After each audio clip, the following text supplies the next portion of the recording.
Hello friends, I am Prince and welcome to Magnet Brains. तो हम basically class 10th में आज से मैथ्स का नया चैप्टर नंबर 4 यानी कि क्वाड्रेटिक इक्वेशंस को स्टार्ट करेंगे सर। तो हमारा जो सिलेबस डिजाइन किया गया है इस तरीके से डिजाइन किया गया है कि हमें इस चैप्टर में कुल मिला के 8 टॉपिक्स को बिल्कुल डिटेल में डिस्कस करना है सर। क्या क्या है हमारे 8 टॉपिक्स, इनको एक बार देख लेते हैं। तो सबसे पहले तो यह डिस्कस करेंगे सर कि हमारे normal day to day life में इस चैप्टर का कोई इस्तेमाल है क्या, और अगर इस्तेमाल है तो क्या इस्तेमाल है। उसके बाद सर थोड़ा सा रीकैप डिस्कस करेंगे। रीकैप का क्या मतलब है सर? तो जब मैंने आपको पॉलिनोमियल पढ़ाया था या फिर जब मैं आपको लीनियर इक्वेशन में इक्वेशन के बारे में बता रहा था तो मैंने आपको बहुत अच्छे से कहा था सर कि चीजों को बहुत ध्यान से समझना और याद रखना, क्योंकि इन चीजों का इस्तेमाल मैं आगे क्वाड्रेटिक इक्वेशन में करूंगा और आपको ऑलरेडी पढ़ी हुई चीजों का यहां पे इस चैप्टर में इस्तेमाल दिखेगा। तो रीकैप में कौन कौन से टॉपिक्स है सर? तो हमें पॉलिनोमियल का कंसेप्ट ध्यान में होना चाहिए, हमें इक्वेशन का कंसेप्ट ध्यान में होना चाहिए, जीरोस ऑफ अ पॉलिनोमियल का concept, relation between zeros of a polynomial, splitting of terms, completing the square method, quadratic formula, linear equation, word problems. यानी कि सर इतनी ऑलरेडी पढ़ी हुई चीजें हमें ध्यान में होनी चाहिए, क्योंकि इन सारे टॉपिक्स का इस्तेमाल मैं बकायदा इस चैप्टर को आपको समझाने में करूंगा। तो मैं एक्सपेक्ट करके चलूंगा कि हर एक स्टूडेंट को ये सारे ऑलरेडी पढ़े हुए टॉपिक्स बहुत अच्छे से रिवाइज्ड है, और अगर रिवाइज नहीं है तो आपका दायित्व बनता है कि ये सारे टॉपिक्स आप अच्छे से रिवाइज कर लो, क्योंकि नोट्स आपने प्रिपेयर किए हैं। ये बात क्लियर है। इस रिकैप को कवर करने के बाद फाइनली अपने इस चैप्टर के डेफिनेशन पे आ जाएंगे सर, यानी कि क्वाड्रेटिक इक्वेशन किस चिड़िया का नाम है। इसको कवर करने के बाद हम डिस्कस करेंगे कि हमारे क्वाड्रेटिक इक्वेशन की स्टैंडर्ड फॉर्म क्या होती है। इसके बाद सर हम आ जाएंगे कि हमारा roots, zeros, solutions, poles of a quadratic equation क्या होता है। अब यहां पे पॉइंट नंबर 5 में कुछ ऑब्जर्व कर रहे होगे सर, इंटरेस्टिंग। क्या ऑब्जर्व कर रहे हो? आपको दिख रहा होगा कि सर ने रूट्स, जीरोस, सॉल्यूशन, पोल्स ये सारी चीजें स्लैश के साथ लिखी है। तो इससे हल्का सा हिंट मिलता है। हिंट ये मिलता है सर, क्या ये सारी चीजें सेम है? तो इसी पे हम इस टॉपिक में बात करेंगे कि क्या ये सारी चीजें सेम है, और अगर सेम है तो क्यों सेम है, किस तरीके से सेम है। उसके बाद फिर हम डिस्कस करेंगे कि हम अपने क्वाड्रेटिक इक्वेशन को कैसे कैसे सॉल्व कर सकते हैं। तो कुल मिला के सॉल्विंग मेथड्स में हमें 3 मेथड को डिस्कस करना है सर। सबसे पहले फैक्टराइजेशन डिस्कस करेंगे, जिसके अंदर हम स्प्लिटिंग ऑफ टर्म्स की बात करेंगे। उसके बाद कंप्लीटिंग द स्क्वायर मेथड पे बात करेंगे सर, और इसके बाद क्वाड्रेटिक फॉर्मूला, जिसको हम श्रीधाचार्यस रूल भी कह देते हैं। सॉल्विंग मेथड्स को कंप्लीट करने के बाद हम नेचर ऑफ रूट्स को डिस्कस करेंगे सर, और अपने फाइनल टॉपिक पे इसके बाद आ जाएंगे, जो कि रहने वाला है sir word problems involving quadratic equations. तो इन्हीं 8 टॉपिक्स को आपको इस चैप्टर में बिल्कुल डिटेल में पढ़ना है, और इन 8 टॉपिक्स के साथ आपका यह चैप्टर बहुत ही तेजी से कंप्लीट होगा।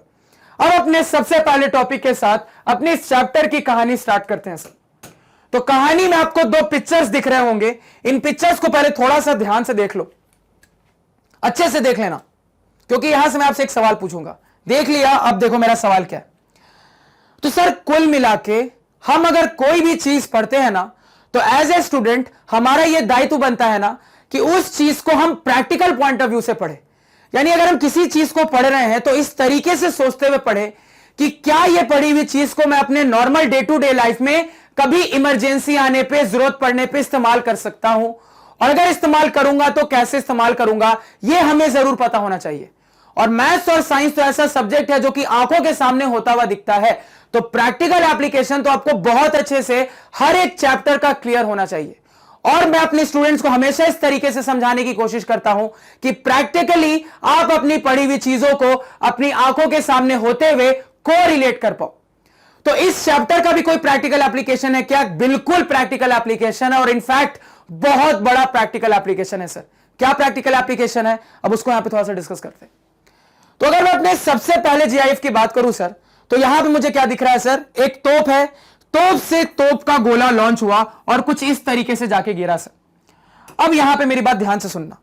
अगर मैं आपसे पूछूं सर कि ये जो तोप का गोला लॉन्च हुआ है ये कौन सी शेप बना रहा है, तो क्या जवाब दोगे? अगेन इस फुटबॉल वाले जीआईएफ में आ जाओ सर। अब यहां पे फुटबॉलर क्या हुआ, फुटबॉल लेकर आया, और यहां पे गोलकी के पास पहुंचने से जस्ट पहले इसने फुटबॉल को किक मारी और फुटबॉल गोल में चला गया। तो अगेन यहां पे इस ड्यूरेशन में सर यहां फुटबॉल ने एक ट्रैजेक्टरी ट्रेस की, यहां पे फुटबॉल ने एक शेप बनाया, तो ये कौन सी शेप बन रही है क्या आप जानते हो सर? तो यहां पे दोनों कंडीशन के लिए हर स्टूडेंट का जवाब आना चाहिए। क्या जवाब आना चाहिए सर? कि इस शेप के बारे में हमने बहुत अच्छे से पढ़ा है। क्या शेप है सर? तो ये जो हमारी शेप बन रही है ना सर, ये शेप पैराबोला कहलाती है। सर ये जो हमारी शेप बन रही है, यही शेप पैराबोला कहलाती है। अब दिमाग में यह बात आती है सर कि इस चैप्टर का पैराबोला से क्या लिंक है? आखिर इस पैराबोला शेप का इस चैप्टर से क्या लिंक बैठता है सर कि आप पैराबोला के बारे में यहां पे बता रहे हो? तो बहुत बड़ा लिंक है, अब इसी को समझने की कोशिश करेंगे।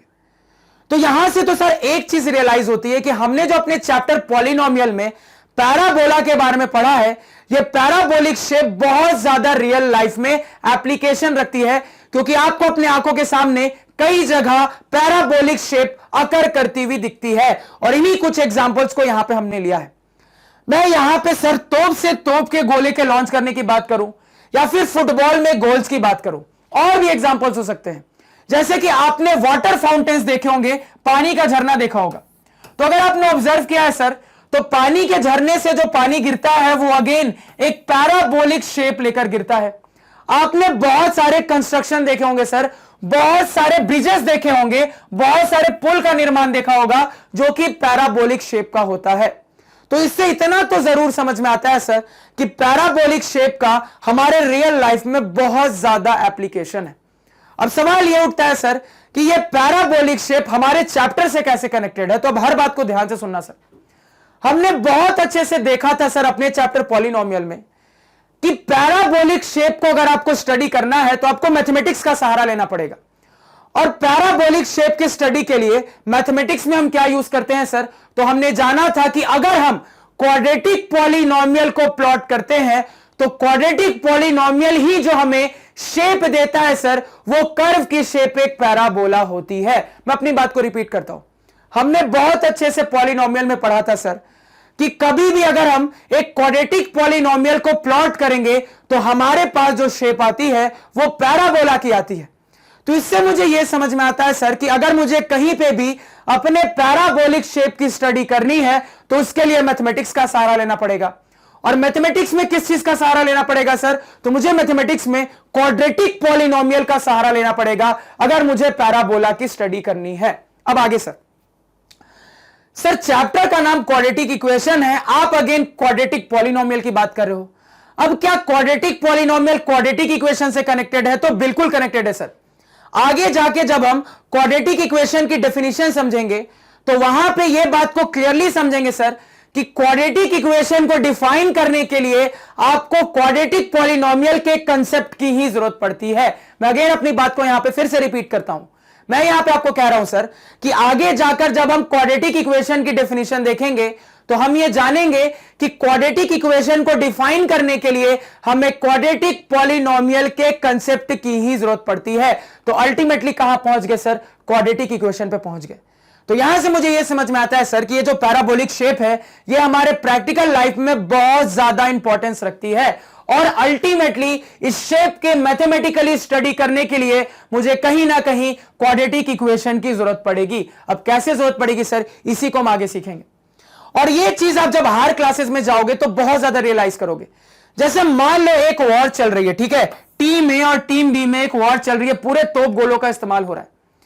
अब यहां पे ये जो आपके पास टीम ए है, ये कैसे डिसाइड करेगा कि कितने वेलोसिटी के साथ, कितने एंगल के साथ मैं यहां से अपने तोप से तोप के गोले को लॉन्च करूं तो ये मेरे टारगेट एनिमी को बिल्कुल एग्जैक्ट पॉइंट पे जाके हिट करे? ये एनिमी कैसे डिसाइड करेगा कि एक्यूरेटली किस तरीके से मैं अपने तोप के गोले को लॉन्च करूं तो ये एग्जैक्टली मेरे पर्टिकुलर डेजिग्नेटेड टाइम में जाके टारगेट को हिट करेगा? अगेन अगर मैं स्पोर्ट्स में आ जाऊं सर, तो एक फुटबॉलर कैसे डिसाइड करता है कि मैं अपने किक को कितने तेज मारूं, या फिर कैसे डिसाइड करता है कितने एंगल से मैं किक मारूं कि मेरी जो फुटबॉल है वो रिक्वायर्ड डेस्टिनेशन पे पहुंच जाए? जब क्रिकेट में क्रिकेटर सिक्स मानता है तो अगेन एक पैराबोलिक शेप बनती है। तो वहां पे कैसे एक बैट्समैन डिसाइड करता है कितने एंगल के साथ कौन से बॉल को किस डायरेक्शन में हिट करना है कि रिक्वायर्ड डेस्टिनेशन पे सिक्स के लिए मेरी बॉल पहुंच जाए? अगर मैं स्पोर्ट्स में और भी ज्यादा बात करूं सर, आपने जैवलिन थ्रो का नाम सुना होगा, जिसको हिंदी में भाला फेंक भी कहते हैं। तो वहां पे आपने देखा होगा कि एथलीट्स दौड़ते हुए आते हैं और उनके हाथ में एक बड़ा सा जावलिन होता है, भाला होता है, जिसको वो थ्रो कर देते हैं। तो वो कैसे डिसाइड करते हैं कि कितनी स्पीड से जावलिन को मैं थ्रो करूं, कितने एंगल से मैं जावलिन को थ्रो करूं कि वो लॉन्गेस्ट डेस्टिनेशन तक पहुंचे, किस तरीके से वो हवा में ट्रैवल करेगा, कैसे डिसाइड करते हैं। अगेन मैं अगर शॉर्टपुट की बात करूं, जहां पे गोला फेंकना होता है सर, तो शॉर्टपुट में भी पैराबोलिक शेप बनती है। तो अगेन वहां पे वो शॉर्टपुटर कैसे डिसाइड करता है कि किस एंगल और किस स्पीड के साथ मैं अपनी ट्रैजेक्टरी बनाऊं कि मेरा शॉर्टपुट रिक्वायर्ड डेस्टिनेशन तक पहुंच जाए। तो कुल मिलाकर से स्पोर्ट्स के फील्ड में तो बहुत ज्यादा एप्लीकेशन है, और नॉर्मली डिफेंस में भी बहुत ज्यादा एप्लीकेशन है, क्योंकि यहीं से आपको रियलाइज हो रहा होगा कि मिसाइल की लॉन्चिंग से लेके मिसाइल की ट्रैवलिंग तक कहीं ना कहीं पैराबोलिक शेप यूज में आता ही है। और ये तो और कुछ एग्जांपल्स है सर। अगर हम यहां पे अब इस चैप्टर में वर्ड प्रॉब्लम्स की बात करेंगे तो वहां से भी ऑब्जर्व करेंगे कि हमारे practical day to day life के बहुत सारे वर्ड प्रॉब्लम्स के सीरीज होते हैं, जिसको हम अपने इस चैप्टर क्वाड्रेटिक इक्वेशन की मदद से सॉल्व कर सकते हैं। बहुत सारे सर हमसे पजल्स पूछे जाते हैं इंटरेस्टिंग टाइप के। इन पजल्स में भी अल्टीमेटली अगर मैं चाहूं तो किसी ना किसी तरीके से क्वाड्रेटिक इक्वेशन का यूज कर सकता हूं। यानी कि अल्टीमेटली सर इस चैप्टर का practical day to day life में बहुत ज्यादा एप्लीकेशन है। और जब आप क्लास 11th में फिजिक्स में जाओगे तो वहां पे तो आपको पूरी चैप्टर ही पैराबोला पे पढ़नी है, तो बहुत ज्यादा इंपॉर्टेंट शेप होता है। और अगेन इस शेप की स्टडी के लिए मैथमेटिकली किसका यूज करते हैं सर? अपने क्वाड्रेटिक इक्वेशन का यूज करते हैं। तो यहां पे तो आपको इतना जरूर अब रियलाइज हो गया होगा सर कि एक बहुत इंटरेस्टिंग चैप्टर है, क्योंकि इस चैप्टर का प्रैक्टिकल लाइफ में एप्लीकेशन अनलिमिटेड है। आप बहुत जगह इसका एप्लीकेशन देख सकते हो। अब इसके बाद क्या डिस्कस करेंगे सर? अब थोड़ा सा रिकैप पे आते हैं, यानी कि अब अपने टॉपिक सेंट्रिक बात करते हैं। तो सबसे पहले हमें क्वाड्रेटिक इक्वेशन की डेफिनेशन समझनी है सर। तो कुल मिला के अगर मैं अपने चैप्टर के नाम पे जाऊं सर, तो चैप्टर का नाम है क्वाड्रेटिक इक्वेशन, जिसके अंदर अगेन मुझे दो वर्ड्स दिख रहे हैं। और मैंने आपको यह बात कई बार समझाई है कि चैप्टर को अगर अच्छे से समझना है ना, तो चैप्टर का नाम क्लियर कर लो। चैप्टर का नाम अगर आप क्लियर कर लोगे ना, तो चैप्टर आपको बहुत स्मूथ वे में समझ में आएगा। अब यहां पर अगर मैं अपने चैप्टर के नाम पे फोकस करूं सर, तो चैप्टर के नाम में मुझे दो शब्द मिल रहे हैं। एक शब्द मुझे मिल रहा है क्वाड्रेटिक, दूसरा शब्द मुझे मिल रहा है इक्वेशन। अब तुरंत मेरे दिमाग में हिट करता है कि जब मैंने पॉलिनोमियल पढ़ा था तो वहां पे क्वाड्रेटिक शब्द मिला था सर मुझे, तो क्या चीजें कोरिलेट होंगी? देखते हैं कोरिलेट होती है कि नहीं। उसके बाद जब हमने लीनियर इक्वेशन के बारे में पढ़ा था सर, तो वहां बहुत अच्छे से इक्वेशन के बारे में पढ़ा था। अब यहां पे इन्हीं चीजों को थोड़ा सा रिवाइज कर लेते हैं, जो कि मेरे क्वाड्रेटिक इक्वेशन के डेफिनेशन को समझने के लिए बहुत ज्यादा जरूरी है। तो ध्यान से हर बात को सुनना सर। सबसे पहले पॉलिनोमियल को डिस्कस करते हैं। तो हमने क्या जाना था सर? सबसे पहले हमने यह देखा था सर कि अगर मेरे पास कुछ कॉम्बिनेशंस हो, कैसे कॉम्बिनेशंस हो सर?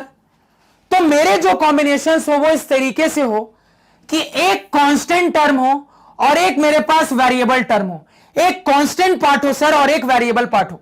और अगर ये कांस्टेंट पार्ट और वेरिएबल पार्ट आपस में मल्टीप्लाइड साइन से कनेक्टेड होता है ना सर, तो यही मेरे अलजेब्रा के अंदर टर्म जैसी चीज कहला जाता है। मैं अगेन अपनी बात को रिपीट करता हूं सर।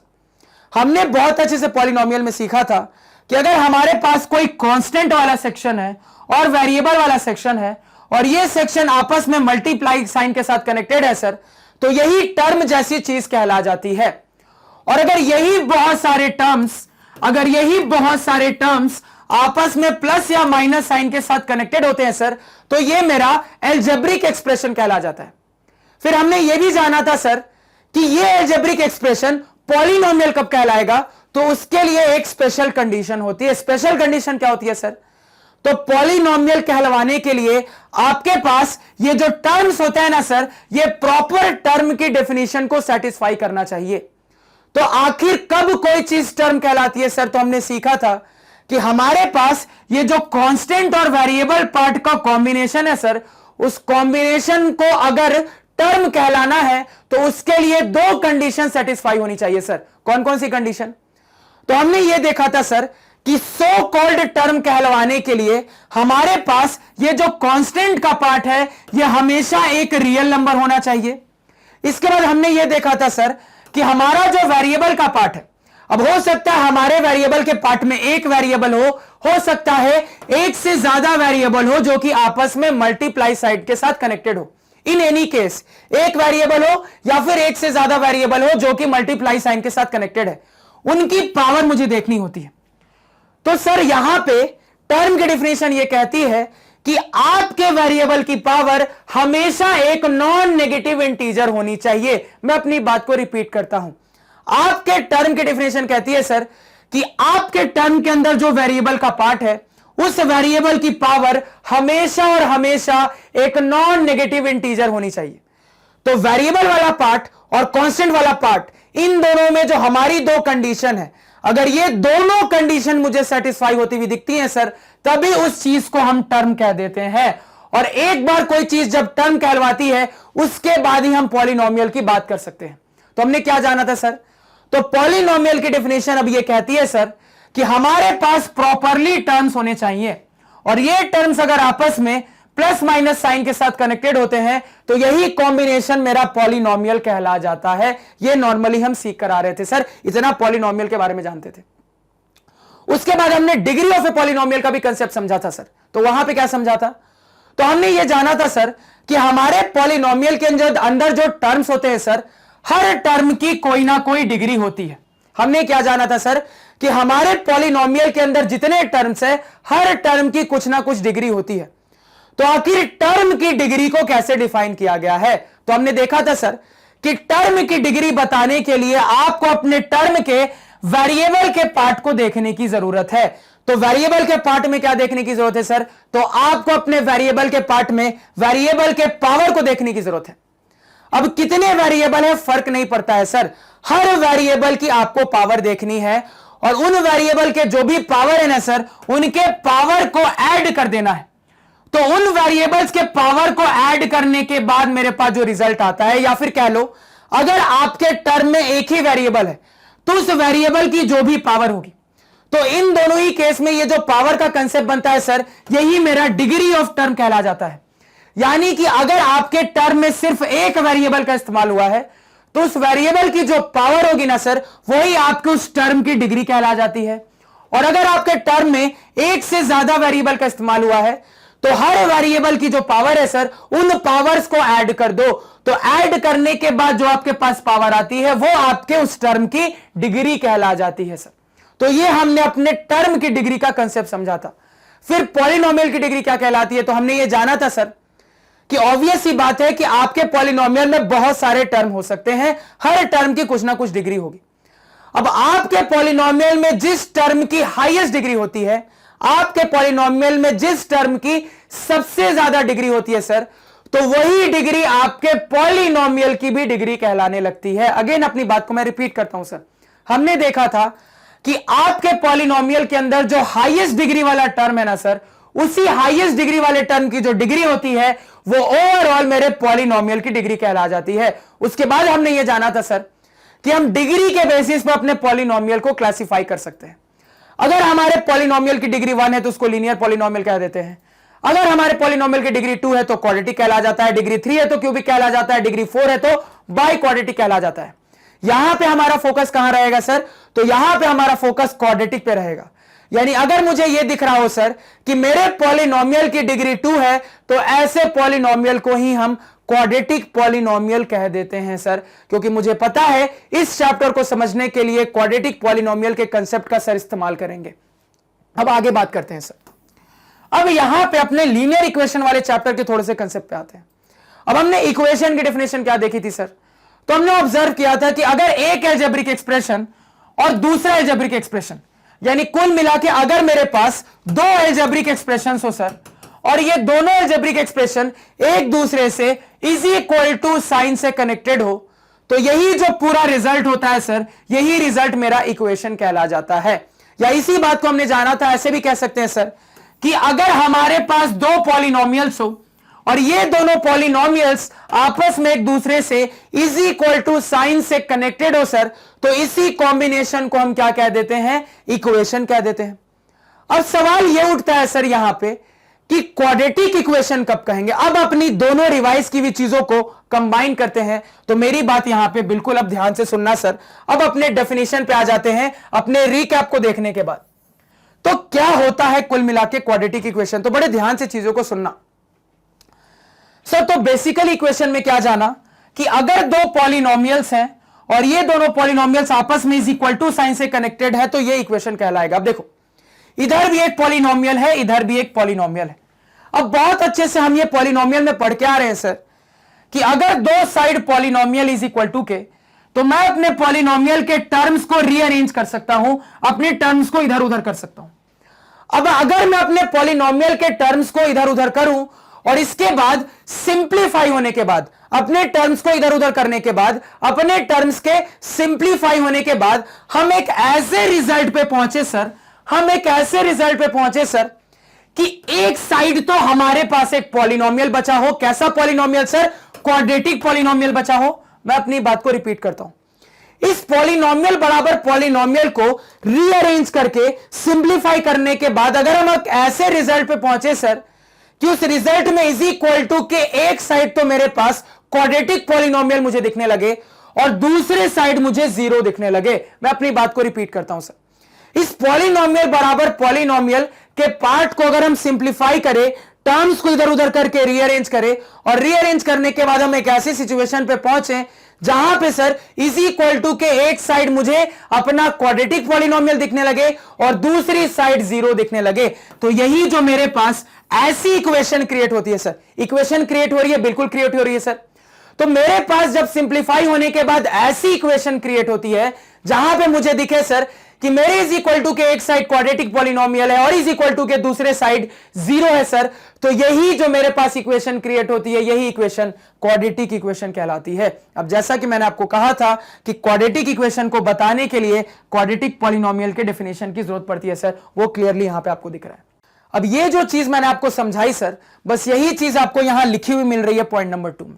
क्या कह रहा है पॉइंट नंबर 2? तो पॉइंट नंबर 2 कह रहा है कि mathematically speaking, if an equation in simplified form reduces to quadratic polynomial is equal to 0, the equation is called a quadratic equation. इस पॉइंट में आपको कहा जा रहा है सर कि अगर आपके पास कोई इक्वेशन है और इस इक्वेशन को सिंप्लीफाइड फॉर्म में कन्वर्ट करने के बाद आप इस टाइप के एक स्पेशल फॉर्मेट पे पहुंच जाओ जहां पे आपको क्वाड्रेटिक पॉलिनोमियल बराबर जीरो का फॉर्म दिखने लगे, तो यही स्पेशल टाइप की इक्वेशन, यही स्पेशल टाइप का मेरा फॉर्मेट क्वाड्रेटिक इक्वेशन कहला जाता है सर। पॉइंट नंबर 2 आपको कह रहा है कि अगर आपके पास कोई इक्वेशन है और इस इक्वेशन को सिंप्लीफाई करने के बाद अगर आप एक स्पेशल टाइप के इक्वेशन पे पहुंच जाओ जिसके अंदर आपको क्वाड्रेटिक पॉलिनोमियल बराबर जीरो का फॉर्म दिखने लगे, तो यही स्पेशल टाइप की मेरी इक्वेशन क्वाड्रेटिक इक्वेशन कहला जाती है सर। तो अब मुझे नहीं लगता कि क्वाड्रेटिक इक्वेशन की डेफिनेशन में किसी को कोई भी दिक्कत होगी। इसको समझने में कोई दिक्कत अगेन नहीं होनी चाहिए। यानी कि सर यहां से मैं एक और बात कह सकता हूं, मैं यहां से कह सकता हूं कि दुनिया का कोई भी क्वाड्रेटिक इक्वेशन हो, दुनिया का सर कोई सा भी क्वाड्रेटिक इक्वेशन हो, मैं उसको इस फॉर्मेट से रिप्रेजेंट कर सकता हूं। यानी कि सर दुनिया का कोई भी क्वाड्रेटिक इक्वेशन हो, मैं इसको इस फॉर्मेट से रिप्रेजेंट कर सकता हूं सर। फॉर्मेट क्या है? फॉर्मेट है मेरा क्वाड्रेटिक पॉलिनोमियल बराबर जीरो का फॉर्मेट। यानी कि सर दुनिया का कोई भी क्वाड्रेटिक इक्वेशन होगा, मैं उसको इस तरीके से रिप्रेजेंट कर सकता हूं। अब सवाल यह उठता है कि अगर मुझे बार बार एक क्वाड्रेटिक इक्वेशन की बात करनी है तो क्या मुझे रिप्रेजेंट करने के लिए बार बार ऐसा कुछ लिखना पड़ेगा सर? तो मैथमेटिक्स हमेशा चीजों को आसान बताता है, कॉम्प्लेक्स कभी नहीं करता सर। मैथमेटिक्स हमेशा चीजों को इजी बनाता है, कभी भी कॉम्प्लेक्स नहीं बनाता। तो ऑब्वियस ही बात है सर, अभी हमारे क्वाड्रेटिक इक्वेशन के जो रिप्रेजेंट करने का तरीका है बड़ा कॉम्प्लिकेटेड है, बड़ा सा है सर, तो जरूर कोई छोटा तरीका होगा। अब छोटा तरीका क्या हो सकता है ना, इस पे आप बहुत अच्छे से सोच सकते हो। तो कुछ सेकंड आपको दिए, सोचो थोड़ी देर कि इस चीज को छोटे तरीके से कैसे लिख सकते हैं सर। तो तुरंत दिमाग में आना चाहिए सर कि इस तरफ मेरे पास है क्वाड्रेटिक पॉलिनोमियल, और क्वाड्रेटिक पॉलिनोमियल को कैसे रिप्रेजेंट करना है सर, इसको बहुत अच्छे से हम अपने चैप्टर पॉलिनोमियल से पढ़ के आ रहे हैं। क्या पढ़ा था सर? तो हमने जाना था कि नॉर्मली दुनिया का कोई सा भी पॉलिनोमियल हो, आप उसको कुछ इस तरीके से रिप्रेजेंट कर सकते हो, जैसे कि px, जैसे कि qx, जैसे कि ry। अब ये रिप्रेजेंटेशन का तरीका क्या बताता है सर? तो ये मुझे कहता है कि ब्रैकेट के अंदर आपको जो अल्फाबेट दिख रहा है आपके पॉलिनोमियल में, उसी अल्फाबेट का एज वेरिएबल इस्तेमाल हो रहा है। ये ऑलरेडी हम अपने रिप्रेजेंटेशन से सीख कर आ रहे हैं सर कि ब्रैकेट के अंदर जो चीज होती है वही आपके पॉलिनोमियल में एज वेरिएबल इस्तेमाल की जाती है। यानी अगर मैं किसी पॉलिनोमियल को px से रिप्रेजेंट कर रहा हूं, इसका मतलब उस पॉलिनोमियल के अंदर जो वेरिएबल है सर वो वेरिएबल x है। अगर मैं किसी पॉलिनोमियल को QX से रिप्रेजेंट कर रहा हूं, इसका मतलब कि उस पॉलिनोमियल में जो वेरिएबल का इस्तेमाल किया गया है सर वो X है। अगर मैं किसी पॉलिनोमियल को RY से रिप्रेजेंट कर रहा हूं, इसका मतलब यह है सर कि उस पॉलिनोमियल के अंदर जिस वेरिएबल का इस्तेमाल किया गया है वो वेरिएबल Y है सर। तो बहुत अच्छे से अपने पॉलिनोमियल को रिप्रेजेंट करने का हम तरीका जानते हैं। तो अगेन क्वाड्रेटिक पॉलिनोमियल क्या है? एक पॉलिनोमियल का टाइप ही है सर, एक ऐसा पॉलिनोमियल जिसकी डिग्री 2 होती है। तो क्वाड्रेटिक पॉलिनोमियल को भी हम कुछ इस तरीके से ही रिप्रेजेंट कर सकते हैं, बिल्कुल रिप्रेजेंट कर सकते हैं सर। अब अगर मैं यहां पे आपको कहूं सर, क्या कहूं कि Px मेरे किसी क्वाड्रेटिक पॉलिनोमियल को रिप्रेजेंट कर रहा है, मैं आपको कह रहा हूं सर, मैं आपको पहले से बता रहा हूं सर कि मैं अपने क्वाड्रेटिक पॉलिनोमियल को Px से रिप्रेजेंट कर रहा हूं। अब मुझे आप बताओ Px बराबर 0 क्या हो जाएगा सर? तो आप तुरंत कहोगे Px बराबर 0 एक इक्वेशन है सर। किस टाइप की इक्वेशन? तो एक स्पेशल टाइप की इक्वेशन, और इसी स्पेशल टाइप की इक्वेशन को हम क्वाड्रेटिक इक्वेशन कह देते हैं सर। क्यों? क्योंकि यहां पे जो आप Px बराबर 0 स्पेशल टाइप की इक्वेशन की बात कर रहे हो सर, इसमें जो Px है ये आपके क्वाड्रेटिक पॉलिनोमियल को रिप्रेजेंट कर रहा है। और अभी हमने जस्ट सीखा है कि यही सिंप्लीफाइड फॉर्म में आने के बाद क्वाड्रेटिक पॉलिनोमियल बराबर 0 का जो फॉर्मेट होता है सर, यही मेरा क्वाड्रेटिक इक्वेशन कहला जाता है। यानी कि अगर आप चाहो तो अपने क्वाड्रेटिक इक्वेशन को कुछ इस तरीके से रिप्रेजेंट कर सकते हो। अब ये आपको और क्या इंफॉर्मेशन दे रहा है सर? ये आपको अगेन बता रहा है कि इस साइड जो क्वाड्रेटिक पॉलिनोमियल का पार्ट है उसमें इस्तेमाल किए जाने वाला वेरिएबल क्या है सर? X है। मान लो मैं अपने क्वाड्रेटिक पॉलिनोमियल बराबर 0 के फॉर्मेट को कुछ इस तरीके से रिप्रेजेंट करता, RY बराबर 0, तो क्या हो जाता सर? तो इसको पढ़ के मुझे समझ में आ रहा है कि ये जो मेरा क्वाड्रेटिक इक्वेशन है ना सर, इस क्वाड्रेटिक इक्वेशन में आपके इस्तेमाल किए जाने वाला वेरिएबल क्या है सर? तो आपके इस्तेमाल किए जाने वाला वेरिएबल Y है। इस तरीके से भी हम अपने क्वाड्रेटिक इक्वेशन को रिप्रेजेंट कर सकते थे सर, बिल्कुल कर सकते थे, क्योंकि अगर हम चाहें तो RY से अपने क्वाड्रेटिक पॉलिनोमियल को रिप्रेजेंट कर सकते हैं, एक ऐसा क्वाड्रेटिक पॉलिनोमियल जिसमें इस्तेमाल किए जाने वाला वेरिएबल क्या हो सर? Y हो। और हमने अभी जस्ट देखा है कि क्वाड्रेटिक पॉलिनोमियल बराबर 0 का ही फॉर्मेट मेरा क्वाड्रेटिक इक्वेशन कहलाता है। इसको समझने में कोई दिक्कत नहीं होनी चाहिए। तो अगेन आपका यहां पॉइंट नंबर 2 का सेकंड पार्ट बहुत अच्छे से क्लियर हो गया होगा। यहां तक कुछ भी समझने में कोई दिक्कत नहीं होनी चाहिए। अब एक और इंपॉर्टेंट बात, जब हमने पॉलिनोमियल की स्टडी की थी सर, तो हमने क्या देखा था? हमने तो शुरुआत में यह जाना सर कि हमारे पॉलिनोमियल में एक टाइप का भी वेरिएबल हो सकता है, एक से ज्यादा टाइप के भी वेरिएबल हो सकते हैं। मैं अपनी बात को रिपीट कर रहा हूं। जब हमने पॉलिनोमियल की स्टडी की थी सर, तो हमने जाना था कि हमारे पॉलिनोमियल के अंदर एक टाइप का भी वेरिएबल हो सकता है, और हमारे पॉलिनोमियल के अंदर सर एक से ज्यादा टाइप के वेरिएबल भी हो सकते हैं। लेकिन हमने यह सीखा था सर कि हमारे क्लास 10th के सिलेबस को इस तरीके से डिजाइन किया गया है कि हम हर बार सिर्फ और सिर्फ एक टाइप के वेरिएबल के लिए ही अपने पॉलिनोमियल की बात करते हैं। यानी हम जो भी पॉलिनोमियल की स्टडी करते हैं वो सिर्फ और सिर्फ एक टाइप के वेरिएबल के लिए ही करते हैं सर। अब चूंकि पॉलिनोमियल की स्टडी सिर्फ एक टाइप के वेरिएबल के लिए कर रहे हैं सर, और इसी पॉलिनोमियल के मदद से हम अपने क्वाड्रेटिक इक्वेशन को डिफाइन करते हैं, तो इससे एक और बात समझ में आती है सर कि यहां पे जब हम क्वाड्रेटिक इक्वेशन की बात करते हैं तो हमने सीखा है कि क्वाड्रेटिक पॉलिनोमियल बराबर 0 का ही फॉर्मेट मेरे क्वाड्रेटिक इक्वेशन को रिप्रेजेंट करता है। तो इससे यह भी समझ में आता है सर कि यहां पे भी सिर्फ और सिर्फ एक टाइप के ही वेरिएबल का इस्तेमाल हो रहा होगा। तो अगेन सर, हमारा जो क्वाड्रेटिक इक्वेशन फ्रेम होगा उसमें आपको सिर्फ और सिर्फ एक टाइप का ही वेरिएबल दिखेगा। यानी सर आपका क्वाड्रेटिक इक्वेशन कुछ इस टाइप का होगा, x² + 2x + 3 बराबर 0। क्या दिख रहा है सर? इधर एक क्वाड्रेटिक पॉलिनोमियल है, इस तरफ एक 0 है। इस क्वाड्रेटिक पॉलिनोमियल के अंदर सिर्फ और सिर्फ एक टाइप का वेरिएबल x का इस्तेमाल हो रहा है। मान लो आपके पास सर कुछ इस टाइप की कंडीशन होती, जैसे आपके सामने मैं लिख दूं y² + 3y + 8 बराबर 0। अगेन क्या ये एक क्वाड्रेटिक इक्वेशन है? बिल्कुल है सर, ये भी एक क्वाड्रेटिक इक्वेशन है, क्योंकि अगेन मुझे दिख रहा है सर कि ये क्वाड्रेटिक पॉलिनोमियल बराबर 0 के फॉर्मेट में है। और ये जो मेरा क्वाड्रेटिक पॉलिनोमियल है, इसमें अगेन मुझे सिर्फ और सिर्फ एक टाइप के वेरिएबल का इस्तेमाल दिख रहा है। कौन सा वेरिएबल सर? y। क्लियर है? इसको समझने में कोई दिक्कत नहीं होना चाहिए। तो आपने यहां पे बहुत अच्छे से रिप्रेजेंटेशन के भी बारे में थोड़ा सा जाना।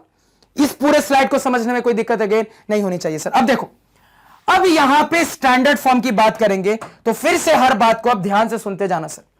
सबसे पहले स्टैंडर्ड फॉर्म की जरूरत क्यों पड़ती है सर? तो मासेस को रिप्रेजेंट करने के लिए स्टैंडर्ड फॉर्म की जरूरत पड़ती है, भीड़ को रिप्रेजेंट करने के लिए स्टैंडर्ड फॉर्म की जरूरत पड़ती है। कि पूरे भीड़ को अगर मैं मैथमेटिकली चाहूं तो कैसे रिप्रेजेंट करूंगा सर, तो उसी के लिए हम स्टैंडर्ड फॉर्म की बात कर देते हैं। जैसे कि बहुत सारे लोग हैं तो हम क्या बोल देते हैं, ग्रुप ऑफ पीपल। क्या बोल देते हैं सर, ग्रुप ऑफ पीपल। तो आपने इस लोगों के झुंड को रिप्रेजेंट करने के लिए किसका इस्तेमाल किया सर, ग्रुप का इस्तेमाल किया। यानी कि लोगों के झुंड को रिप्रेजेंट करने के लिए आप स्टैंडर्ड फॉर्म में ग्रुप वर्ड का इस्तेमाल कर रहे हो। और मैथमेटिक्स भी यह काम करता है। मैथमेटिक्स भी हमेशा एक बड़े से मास को, बड़े से झुंड को रिप्रेजेंट करने के लिए हमेशा स्टैंडर्ड फॉर्म का इस्तेमाल करता है। और बहुत सारे चैप्टर्स में हम इसको देखते आ रहे हैं। हमने पॉलिनोमियल चैप्टर में स्टैंडर्ड फॉर्म के बारे में बात की, हमने लीनियर इक्वेशन में स्टैंडर्ड फॉर्म की बात की, तो हर जगह स्टैंडर्ड फॉर्म की बात होती ही होती है सर। तो अगेन क्वाड्रेटिक इक्वेशन में भी स्टैंडर्ड फॉर्म की बात होगी। कैसे होगी सर, तो यहां पे आप खुद कॉमन सेंस से सोच सकते हो कि क्वाड्रेटिक इक्वेशन के लिए स्टैंडर्ड फॉर्म क्या आनी चाहिए। अभी आपने जस्ट सीखा सर कि कुल मिला के मेरा क्वाड्रेटिक इक्वेशन और कुछ नहीं, क्वाड्रेटिक पॉलिनोमियल बराबर 0 का फॉर्मेट होता है। और आप बहुत अच्छे से क्वाड्रेटिक पॉलिनोमियल का स्टैंडर्ड फॉर्म जानते हो सर। क्या सीखा था, तो आपने जाना था कि आप अपने क्वाड्रेटिक पॉलिनोमियल को स्टैंडर्ड फॉर्म में ax square plus bx plus c के तरीके से रिप्रेजेंट कर सकते हो। सर आपने बहुत अच्छे से जाना था कि आप अपने क्वाड्रेटिक पॉलिनोमियल को स्टैंडर्ड फॉर्म में ax square plus bx plus c से रिप्रेजेंट कर सकते हो, या फिर आप सर इसको ay square plus by plus c से रिप्रेजेंट कर सकते हो। दोनों में फर्क क्या है सर, कुछ फर्क नहीं है। यह बता रहा है कि आपके पॉलिनोमियल में इस्तेमाल किए जाने वाला वेरिएबल x है, यह बता रहा है कि आपके पॉलिनोमियल में इस्तेमाल किए जाने वाला वेरिएबल y है। दोनों ही स्टैंडर्ड फॉर्म है। वेरिएबल के हिसाब से इसमें थोड़ा थोड़ा सा चेंज हो गया। और यह चीज भी मैंने आपको ऑलरेडी पॉलिनोमियल में बहुत अच्छे से समझाई थी कि आंख बंद करके x के टर्म में हमेशा अपना स्टैंडर्ड फॉर्म याद मत रखना। क्यों, क्योंकि कई बार क्वेश्चन आपके साथ खेल सकता है, आपके वेरिएबल को बदल सकता है। तो ऑब्वियस ही बात है सर, वेरिएबल बदल देगा तो स्टैंडर्ड फॉर्म में भी थोड़ा सा चेंज आ जाएगा। वही चीज मैंने आपको यहां लिख के बताई।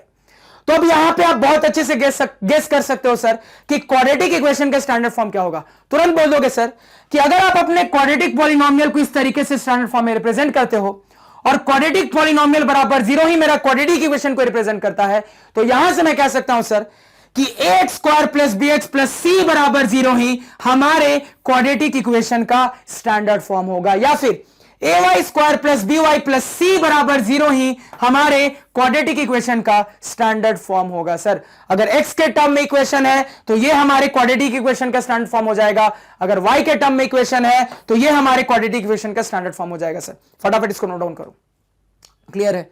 और अगेन बहुत अच्छे से आपको ए बी सी की कंडीशन पता, आपको बहुत अच्छे से पता है सर कि ए बी सी क्या रिप्रेजेंट करते हैं। तो यहां पे ए बी सी मेरे कोई भी रियल नंबर हो सकते हैं, मतलब कांस्टेंट की तरह बिहेव करते हैं जिनकी वैल्यू कोई रियल नंबर होगी। और यहां पे यह भी बात जानते हैं सर कि आपका ए कभी भी 0 नहीं होना चाहिए। आपके एक्स स्क्वायर वाले टर्म का कोफिशिएंट जो कि ए है ये कभी भी 0 नहीं होना चाहिए सर, क्योंकि अगर ये 0 हो जाएगा तो ये पूरा टर्म गायब हो जाएगा, और ये पूरा टर्म गायब हो गया तो इसके बाद इसको मैं क्वाड्रेटिक इक्वेशन नहीं कह सकता सर, क्योंकि अब मेरे पास क्वाड्रेटिक पॉलिनोमियल नहीं बचा। तो हमने बहुत अच्छे से अपने स्टैंडर्ड फॉर्म के बारे में डिटेल में डिस्कस किया था कि हमारा ए बी सी कोई रियल नंबर होता है और आपका ए कभी भी 0 नहीं होना चाहिए, क्योंकि अगर ए 0 हो गया यानी कि अगर आपके एक्स स्क्वायर वाले टर्म का कोफिशिएंट 0 हो गया सर, तो फिर मैं उस पूरी चीज को क्वाड्रेटिक इक्वेशन का नाम कभी नहीं दे सकता सर। तो अगेन इस बात को भी यहां पर नोट डाउन करो, और यही बात मैं यहां पर भी कह सकता हूं कि अगेन सर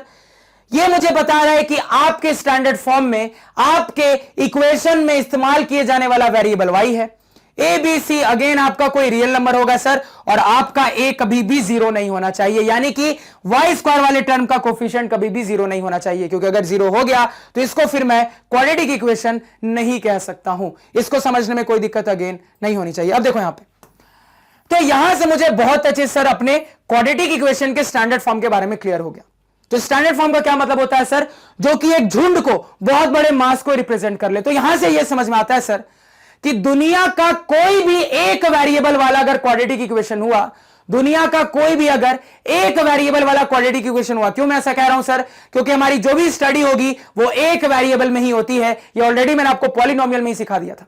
तो इस बात को मैं कह सकता हूं सर कि दुनिया का अगर कोई भी क्वाड्रेटिक इक्वेशन होगा तो उसको मैं इस स्टैंडर्ड फॉर्म से रिप्रेजेंट कर सकता हूं, उसको मैं इस स्टैंडर्ड फॉर्म में सेट कर सकता हूं सर। यानी कि ये स्टैंडर्ड फॉर्म दुनिया के हर एक क्वाड्रेटिक इक्वेशन को रिप्रेजेंट कर सकता है। किस टाइप के क्वाड्रेटिक इक्वेशन को सर? तो एक वेरिएबल वाले क्वाड्रेटिक इक्वेशन को। इसको समझने में कोई दिक्कत अगेन नहीं होनी चाहिए सर। अब इसके बाद आगे आते हैं। अब क्या है सर? अब यहां पे थोड़ा सा ये देख लेते हैं सर कि पहचान पाए हम कि कौन इसमें से क्वाड्रेटिक इक्वेशन है, कौन नहीं है। तो अगेन एक इंपॉर्टेंट पार्ट कि आपको यहां पे आइडेंटिफाई करना है सर कि क्या जितनी चीजें आपको दिख रही हैं ये सारी की सारी चीजों को मैं क्वाड्रेटिक इक्वेशन कह सकता हूं, या कोई चीज ऐसी भी होगी जिसको मैं क्वाड्रेटिक इक्वेशन नहीं कह सकता। तो यहां पे एक एक करके अपने आइडेंटिफिकेशन पे बात करेंगे सर। सबसे पहले अपना पहला वाला एग्जांपल लेते हैं, x square minus 6x plus 4। अब यहां पे मुझे दिख रहा है सर पॉलिनोमियल बराबर पॉलिनोमियल का फॉर्मेट है, और ये पॉलिनोमियल बराबर पॉलिनोमियल का फॉर्मेट ऑलरेडी सिंप्लीफाइड फॉर्म में है सर। ये ऑलरेडी सिंप्लीफाइड फॉर्म में है, और इस तरीके से सिंप्लीफाइड फॉर्म में है कि ये क्वाड्रेटिक पॉलिनोमियल बराबर 0 के फॉर्मेट में है। तो अगर ये सिंप्लीफाइड फॉर्म में आने के बाद सर क्वाड्रेटिक पॉलिनोमियल बराबर 0 के फॉर्मेट में है, जहां पे मुझे कंफर्म दिख रहा है कि ये क्वाड्रेटिक पॉलिनोमियल है। क्या ये पार्ट क्वाड्रेटिक पॉलिनोमियल है? बिल्कुल है सर।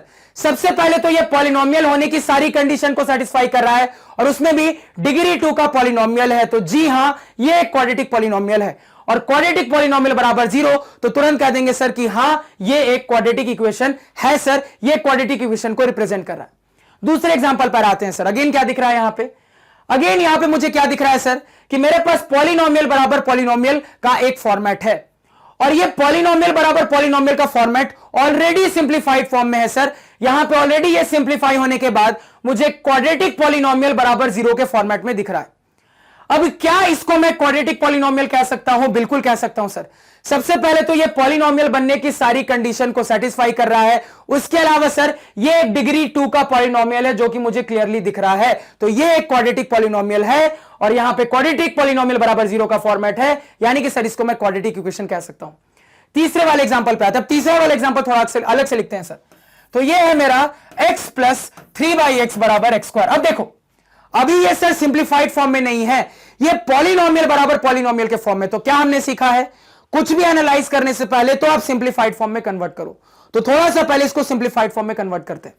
तो यहां पे मैं सर एलसीएम ले सकता हूं। मैंने एलसीएम ले लिया x, तो ये यहां पे हो गया x स्क्वायर प्लस यहां पे हो गया 3, यहां पे बराबर क्या है सर? आपका x स्क्वायर है। क्लियर? अब यहां पे क्रॉस मल्टीप्लाई करूंगा सर, तो क्रॉस मल्टीप्लाई करने के बाद x स्क्वायर इंटू एक्स कितना हो जाएगा सर? x क्यूब हो जाएगा, बराबर इधर क्रॉस मल्टीप्लाई करेंगे तो क्या हो जाएगा सर? आपके पास x स्क्वायर प्लस 3 हो जाएगा। अब जैसे ही मैंने इसको देखा सर, यहीं पे मुझे दिख रहा है कि एक ऐसा टर्म है जिसकी कितनी पावर है सर? 3 है। तो इतना तो कंफर्म है कि वेरिएबल पे पावर 3 आ रही है, तो कभी भी क्वाड्रेटिक पॉलिनोमियल नहीं बन सकता है। यानी कि सर ये एक क्वाड्रेटिक इक्वेशन नहीं है सर, यानी कि ये एक क्वाड्रेटिक इक्वेशन नहीं है। ये मुझे क्लियरली यहां पे ऑब्जर्व हो रहा है।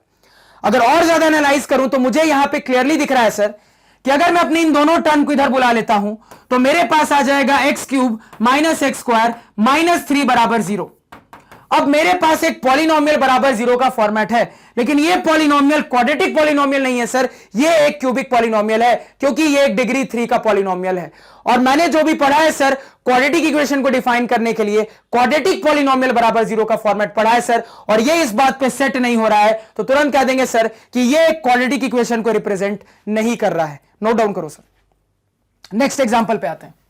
नेक्स्ट एग्जांपल क्या है सर? तो x square plus 1/x square is equal to 2। Again sir polynomial बराबर पॉलिनोमियल का फॉर्मेट है, लेकिन सिंप्लीफाइड फॉर्म में नहीं है। तो पहले सिंप्लीफाइड फॉर्म में चेंज करो। तो चेंज करेंगे तो मेरे पास हो जाएगा सर एक्स स्क्वायर एलसीएम, यहां पे हो जाएगा एक्स की पावर 4 प्लस यहां पे 1 बराबर यहां पे 2 सर। अगेन क्रॉस मल्टीप्लाई करेंगे तो एक्स की पावर 4 प्लस 1 बराबर यहां पे कितना हो जाएगा सर? 2x स्क्वायर हो जाएगा।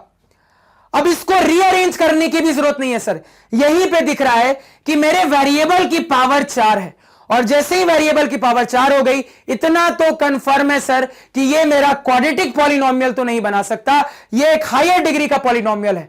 टू बी प्रिसाइज, कौन सा पॉलिनोमियल है सर? तो अगर मैं 2x स्क्वायर को उधर बुला लूंगा तो मेरे पास आ जाएगा x की power 4 minus 2x square plus 1 बराबर 0।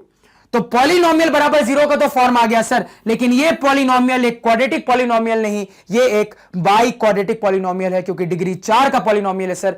तो अगेन मैं यहां पे कह सकता हूं कि ये मेरे क्वाड्रेटिक इक्वेशन को रिप्रेजेंट नहीं कर रहा है, क्योंकि क्वाड्रेटिक इक्वेशन को रिप्रेजेंट करने के लिए इधर मेरे पास एक क्वाड्रेटिक पॉलिनोमियल होना चाहिए था सर। तो ये भी आपके क्वाड्रेटिक इक्वेशन को रिप्रेजेंट नहीं कर रहा।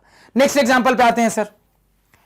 नेक्स्ट एग्जांपल क्या है मेरा, तो ये है x square plus 2 root under x minus 3 बराबर 0। अब देखो ये मुझे सर क्वाड्रेटिक पॉलिनोमियल बराबर 0 जैसा फॉर्म लग रहा है, लेकिन थोड़ा ध्यान से, क्यों सर, क्योंकि ये एक्चुअली में पॉलिनोमियल ही नहीं है। क्यों नहीं है सर, क्योंकि पॉलिनोमियल होने की डेफिनेशन सेटिस्फाई नहीं कर रहा, क्योंकि इसके अंदर मुझे एक ऐसा टर्म दिख रहा है सर जहां पे वेरिएबल की पावर फ्रैक्शन है, और हम जानते हैं कि टर्म कहलवाने के लिए आपकी वेरिएबल की पावर एक इंटीजर होनी चाहिए, और उसमें भी नॉन नेगेटिव इंटीजर होनी चाहिए सर, तभी वो टर्म कहलाता है। और जब टर्म बनेगा तभी तो पॉलिनोमियल की बात करेंगे। तो ये तो पहले पॉलिनोमियल ही नहीं है सर, तो क्वाड्रेटिक पॉलिनोमियल की तो कहानी नहीं बन सकती।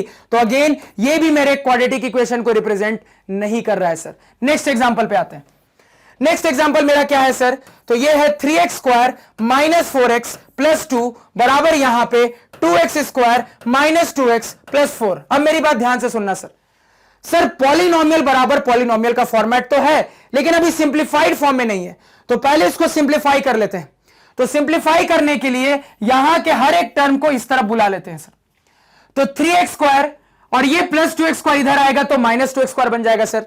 तो 3x square minus 2x square मेरे पास बचा x square. Again minus 4x पहले से है, माइनस 2x इधर आएगा प्लस 2x बन जाएगा, तो minus 4x plus 2x minus 2x बचेगा सर। अगेन प्लस 2 पहले से है, प्लस 4 इधर आएगा तो माइनस 4 बन जाएगा, प्लस 2 माइनस 4 माइनस 2 बचेगा सर। अब मेरे पास क्या बचा, बराबर 0। अब मेरे पास ये सिंप्लीफाइड फॉर्म में आ गया है सर, और सिंप्लीफाइड फॉर्म में आने के बाद मुझे दिख रहा है सर कि इस तरफ जो मेरे पास पॉलिनोमियल है ये प्रॉपरली एक क्वाड्रेटिक पॉलिनोमियल को रिप्रेजेंट कर रहा है सर, क्योंकि ये पॉलिनोमियल बनने की सारी कंडीशन को भी सेटिस्फाई कर रहा है, और ये भी दिख रहा है कि ये मेरे डिग्री 2 का पॉलिनोमियल है, जिसको हम क्वाड्रेटिक पॉलिनोमियल कह देते हैं। यानी कि क्वाड्रेटिक पॉलिनोमियल बराबर 0 का फॉर्मेट सिंप्लीफाई करने के बाद आ रहा है। तो जी हां, ये मेरे क्वाड्रेटिक इक्वेशन को जरूर रिप्रेजेंट कर रहा है।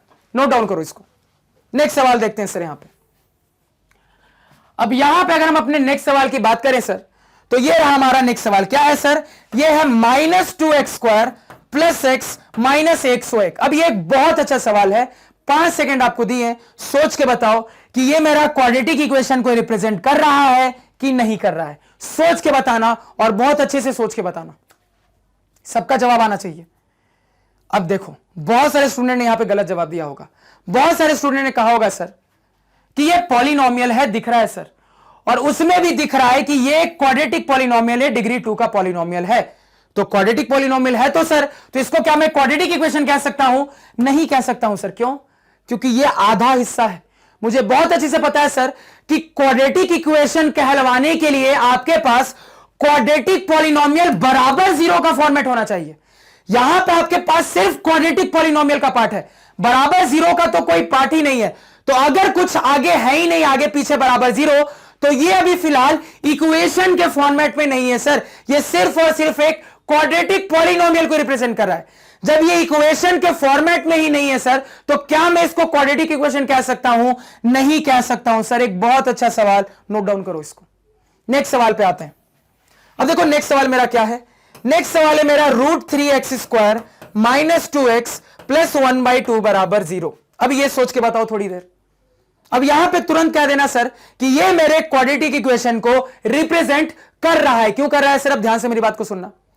सबसे पहले पॉलिनोमियल बराबर पॉलिनोमियल का फॉर्मेट सही है सर, है, और उसमें भी दिख रहा है सर कि ये ऑलरेडी सिंप्लीफाइड फॉर्म में है। अब सिंप्लीफाइड फॉर्म में मेरे पास इक्वेशन है, इस तरफ क्या जो चीज है सर वो पॉलिनोमियल है। तो मुझे दिख रहा है सर इस तरफ जो है वो बिल्कुल पॉलिनोमियल है, क्योंकि हर एक टर्म पॉलिनोमियल बनने की हर कंडीशन को सेटिस्फाई कर रहा है। अब यहां पे सर कंफ्यूजन वाला पॉइंट ये रहेगा, आप कहोगे सर क्या ये मेरे टर्म वाली डेफिनेशन को सेटिस्फाई कर रहा है? तो बिल्कुल कर रहा है सर, क्योंकि टर्म के लिए एक आपका कांस्टेंट का पार्ट होता है, एक वेरिएबल का पार्ट होता है। अब वेरिएबल के पार्ट में तो मुझे दिख रहा है सर कि पावर एक नॉन नेगेटिव इंटीजर है, लेकिन कांस्टेंट के पार्ट में सर √3 है, तो मुझे थोड़ा सा कंफ्यूजन हो रहा है। कंफ्यूजन नहीं होना चाहिए, क्यों? क्योंकि क्या इररेशनल नंबर रियल नंबर नहीं होता? बिल्कुल होता है सर, इररेशनल नंबर भी एक रियल नंबर होता है, और हम जानते हैं कि हमारा कांस्टेंट का पार्ट सिंपली कोई भी दुनिया का रियल नंबर हो सकता है। तो अब मुझे क्लियर हो रहा है सर कि जी हां, ये पॉलिनोमियल बनने की सारी कंडीशन को सेटिस्फाई कर रहा है, और उसमें भी कितने डिग्री का पॉलिनोमियल है? तो सेकंड डिग्री का पॉलिनोमियल है, यानी कि सर क्वाड्रेटिक पॉलिनोमियल बराबर 0 का फॉर्मेट है। सिंप्लीफाई होने के बाद तो तुरंत कह देंगे कि इसको हम क्वाड्रेटिक इक्वेशन कह सकते हैं। नोट डाउन करो। नेक्स्ट सवाल पे आते हैं सर। देखो नेक्स्ट सवाल क्या कह रहा है। तो मेरा नेक्स्ट सवाल है 3x² -5x -9 बराबर -8x प्लस 3x² प्लस 20। अब देखो इसमें बहुत सारे स्टूडेंट्स गलती कर जाएंगे और फट से बोल देंगे कि यह एक क्वाड्रेटिक इक्वेशन को रिप्रेजेंट कर रहा है, जबकि यह क्वाड्रेटिक इक्वेशन को रिप्रेजेंट नहीं कर रहा है। क्यों सर? समझते हैं। यहां पे ये जो बार बार मैं कहता हूं ना कि सिंप्लीफाई करके देखना जरूरी, यह बात बहुत इंपॉर्टेंट, इसको कभी मत भूलना। सर ये फिलहाल पॉलिनोमियल बराबर पॉलिनोमियल का फॉर्मेट जरूर है, यह भी फिलहाल पॉलिनोमियल बराबर पॉलिनोमियल का फॉर्मेट जरूर है, लेकिन अभी सिंप्लीफाइड फॉर्म में नहीं है। पहले सिंप्लीफाई करो, तो सिंप्लीफाई करोगे तो हर एक टर्म को इधर भेजोगे सर। तो अगर मैं हर एक टर्म को इधर बुला लेता हूं तो मेरे पास आ जाएगा 3x² -5x प्लस -9 -8x इधर आके +8x प्लस 3x² इधर आके -3x² प्लस 20 इधर आके -20, इधर क्या बचेगा? बराबर 0। अब देखो सिंप्लीफाई करने में क्या मुझे दिख रहा है, ये 3x² -3x² खत्म हो गया सर। मेरे पास आ रहा है +8x -5x यानी कि +3x। उसके बाद सर -9 -20 -29 बराबर 0, यानी कि सर ये पूरी चीज जो दूर से क्वाड्रेटिक पॉलिनोमियल बराबर क्वाड्रेटिक पॉलिनोमियल दिख तो रही थी, वो सिंप्लीफाई होने के बाद अब क्वाड्रेटिक पॉलिनोमियल बराबर 0 का फॉर्मेट नहीं रही, ये तो लीनियर पॉलिनोमियल बराबर 0 का फॉर्मेट बन गया सर। तो क्या मैं इसको क्वाड्रेटिक इक्वेशन कह सकता हूं? नहीं कह सकता हूं, यानी कि सर ये मेरे क्वाड्रेटिक इक्वेशन को रिप्रेजेंट नहीं कर रहा है। नोट डाउन करो। नेक्स्ट सवाल देखते हैं सर। नेक्स्ट सवाल यहां पे क्या है? तो हमारा नेक्स्ट सवाल है सर यहां पे x ब्रैकेट के अंदर x+1 प्लस 8 बराबर यहां पे x+2 into x-2। Again sir दिख रहा है पॉलिनोमियल बराबर पॉलिनोमियल का तो फॉर्मेट है, लेकिन अभी फिलहाल सिंप्लीफाइड फॉर्म में नहीं है, तो पहले सिंप्लीफाइड फॉर्म में ले आते हैं। तो इसको सिंप्लीफाइड फॉर्म में लाएंगे सर, तो ये बन जाएगा x² प्लस x+8 बराबर इस तरफ a plus b into a minus b. क्या फॉर्मूला जानते हैं? a² - b² लगाओ, तो ये हो जाएगा sir a² - b²। Further simplify करते हैं सर, तो x² प्लस x+8 बराबर यहां पे x² - 4। अभी भी सिंप्लीफाई होगा सर, दोनों को बगल में बुलाओ, तो x² plus x+8 minus x² plus 4 बराबर 0। अब जब इसको सिंप्लीफाई करेंगे तो दिख रहा है x² से x² खत्म। आगे मेरे पास क्या आ रहा है sir? x plus 8 plus 4 plus 12 बराबर 0, यानी कि दूर से जो चीज सोना लग रही थी वो एक्चुअली में सोना नहीं है सर। यहां पे मुझे दिख रहा है इस पूरी चीज को सिंप्लीफाई करने के बाद हम पॉलिनोमियल बराबर 0 के तो फॉर्मेट पे पहुंचे, लेकिन ये एक क्वाड्रेटिक पॉलिनोमियल है क्या? नहीं है सर, ये एक लीनियर पॉलिनोमियल है, यानी कि अगेन सिंप्लीफाई होने के बाद मुझे दिख रहा है सर कि ये मेरे क्वाड्रेटिक इक्वेशन को रिप्रेजेंट नहीं करेगा। नोट डाउन करो। और अपने इस टॉपिक का फाइनल सवाल देखते हैं सर, जो कि है x+2 का होल क्यूब बराबर x³ - 4। अब अगेन यहां पे सर सिंप्लीफिकेशन की जरूरत है, उसके लिए मुझे अपने ब्रैकेट को खोलना पड़ेगा। तो a प्लस बी का होल क्यूब, क्या फॉर्मूला जानते हैं सर? तो a³ plus b³ plus 3a² into b plus 3a into b² बराबर यहां से x³ - 4। इसको और ज्यादा अच्छे से सिंप्लीफाई करें सर, तो x³ प्लस 2 का क्यूब यानी कि 8 प्लस यहां पे 3 2 जा 6x² प्लस यहां पे 2 का स्क्वायर 4 3 जा 12x बराबर यहां से सर x³ - 4। अगेन इन दोनों को बगल में बुला लेंगे, तो x³ plus 8 plus 6x² plus यहां पे 12x माइनस x³ और यहां पे प्लस 4 बराबर 0। क्लियर है? अब देखो x³ माइनस x³ तो खत्म हो गया सर, 6x² यहां से बचा है, लिख लेते हैं, और क्या बचा है सर? 12x बचा है, लिख लेते हैं सर। यहां से प्लस 8 प्लस 4 प्लस 12 बचा है सर बराबर 0, यानी कि अब इस पूरी चीज को सिंप्लीफाई करने के बाद जिस स्टेज पे हम पहुंचे हैं वहां पे मुझे दिख रहा है कि पॉलिनोमियल बराबर 0 का फॉर्मेट है, और ये कैसा पॉलिनोमियल है? तो यहां पे क्लियरली मुझे दिख रहा है सर कि ये मेरा एक क्वाड्रेटिक पॉलिनोमियल है सर, क्योंकि ये पॉलिनोमियल बनने की सारी कंडीशन को भी सेटिस्फाई कर रहा है, और ये मेरे डिग्री 2 का भी पॉलिनोमियल है। तो क्वाड्रेटिक पॉलिनोमियल बराबर 0 का फॉर्म तुरंत कह देंगे सर जी हां, ये मेरे क्वाड्रेटिक इक्वेशन को रिप्रेजेंट कर रहा है। फटाफट नोट डाउन करो सर। यहां तक समझने में कोई दिक्कत अगेन नहीं होनी चाहिए। अब देखो यहां पे अपना नेक्स्ट टॉपिक क्या है। अब हमारा नेक्स्ट टॉपिक है roots of the quadratic equation. तो एक क्वाड्रेटिक इक्वेशन के लिए रूट्स का कंसेप्ट क्या होता है, इसी रूट्स के कंसेप्ट पे बिल्कुल बारीकी से बात करेंगे। तो बिल्कुल फोकस के साथ हर बात को यहां पे ध्यान से सुनना, क्योंकि एक बार यहां पे आपने चीजों को समझ लिया ना, तो आपके दिमाग में जो छोटे मोटे डाउट पॉलिनोमियल चैप्टर से थे वो सारे डाउट्स यहां पे क्लियर हो जाएंगे। तो एक क्वाड्रेटिक इक्वेशन की रूट्स की बात करने के लिए पहले मेरे पास एक क्वाड्रेटिक इक्वेशन तो जरूर होना चाहिए सर। तो एक रैंडम सा क्वाड्रेटिक इक्वेशन लिख लेते हैं। जैसे मान लो आपके सामने मैंने लिखा x square minus 3x plus 2 बराबर 0। अभी जस्ट मैंने आपको क्वाड्रेटिक इक्वेशन पहचानने का तरीका बताया है, तो उस तरीके से सोचकर बताओ क्या ये क्वाड्रेटिक इक्वेशन है। तो तुरंत जवाब दोगे सर कि ये मेरे क्वाड्रेटिक इक्वेशन बनने की हर कंडीशन को सेटिस्फाई करता है, तो ये एक बिल्कुल क्वाड्रेटिक इक्वेशन है सर। अब आगे, तो आखिर इस क्वाड्रेटिक इक्वेशन के लिए रूट की डेफिनेशन क्या होगी, रूट का कंसेप्ट क्या होगा सर, इस एग्जांपल के थ्रू यहां पे समझने की कोशिश करते हैं। तो रूट की डेफिनेशन यह कहती है कि आपके क्वाड्रेटिक इक्वेशन के अंदर इस्तेमाल किए गए वेरिएबल की वो वैल्यू जिसको मैं वेरिएबल की जगह पर आपकी इक्वेशन में पुट करूं और आपका इक्वेशन सेटिस्फाई हो जाए, उसी वेरिएबल की मेरी value root of the quadratic equation कहला जाती है। मैं अपनी बात को फिर से रिपीट करता हूं, इस बार फिर से ध्यान से सुनना।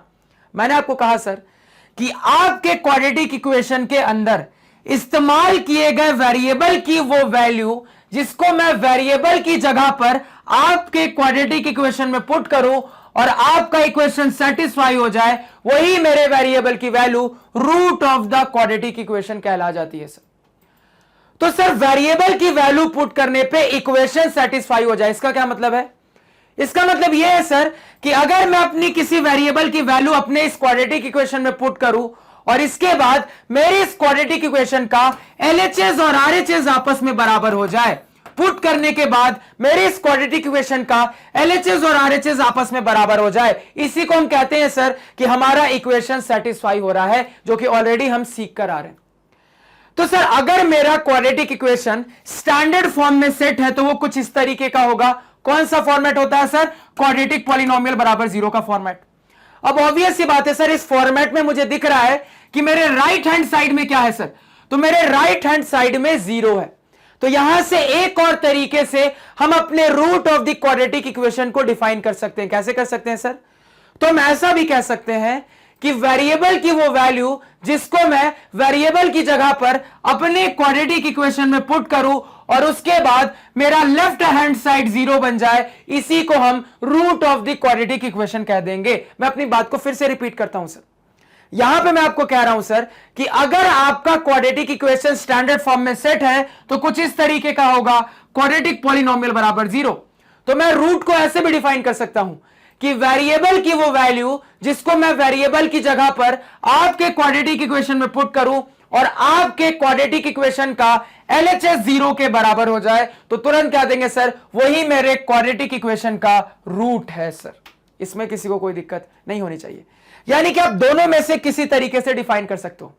मेरा नॉर्मल वाला तरीका यह कहता है कि वेरिएबल की वो वैल्यू जिसको मैं वेरिएबल की जगह पर अपने क्वाड्रेटिक इक्वेशन में पुट करूं और मेरा क्वाड्रेटिक इक्वेशन सेटिस्फाई हो जाए।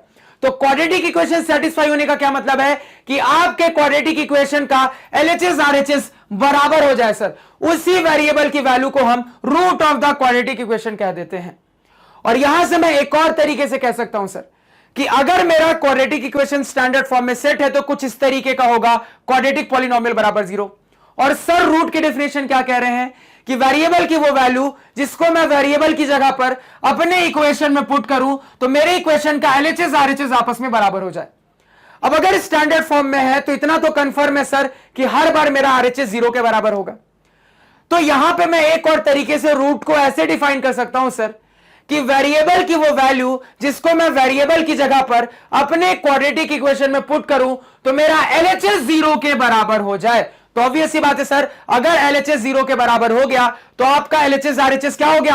आपस में बराबर हो गया, यानी कि आपका इक्वेशन सेटिस्फाई हो गया। और इसी कंडीशन में तो हम कह देते हैं कि मेरे वेरिएबल की वैल्यू मेरे root of the quadratic equation है सर। इसको समझने में कोई दिक्कत अगेन नहीं होनी चाहिए। अब देखो अब जो पहला सवाल मेरे दिमाग में आएगा वो आएगा सर कि आखिर मेरे वेरिएबल की वैल्यू क्या क्या हो सकती है, किस किस टाइप के नंबर हो सकते हैं।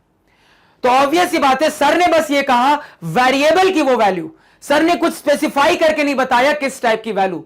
तो क्या क्या वैल्यू यहां पे रूट के तौर पे एक्सेप्ट की जा सकती है। तो ये अगेन एक इंपॉर्टेंट पॉइंट ध्यान में रखना सर कि आपके वेरिएबल की वैल्यू एक रियल नंबर भी हो सकती है सर, और आपके वेरिएबल की वैल्यू एक इमेजिनरी नंबर या फिर कह लो कॉम्प्लेक्स नंबर भी हो सकती है।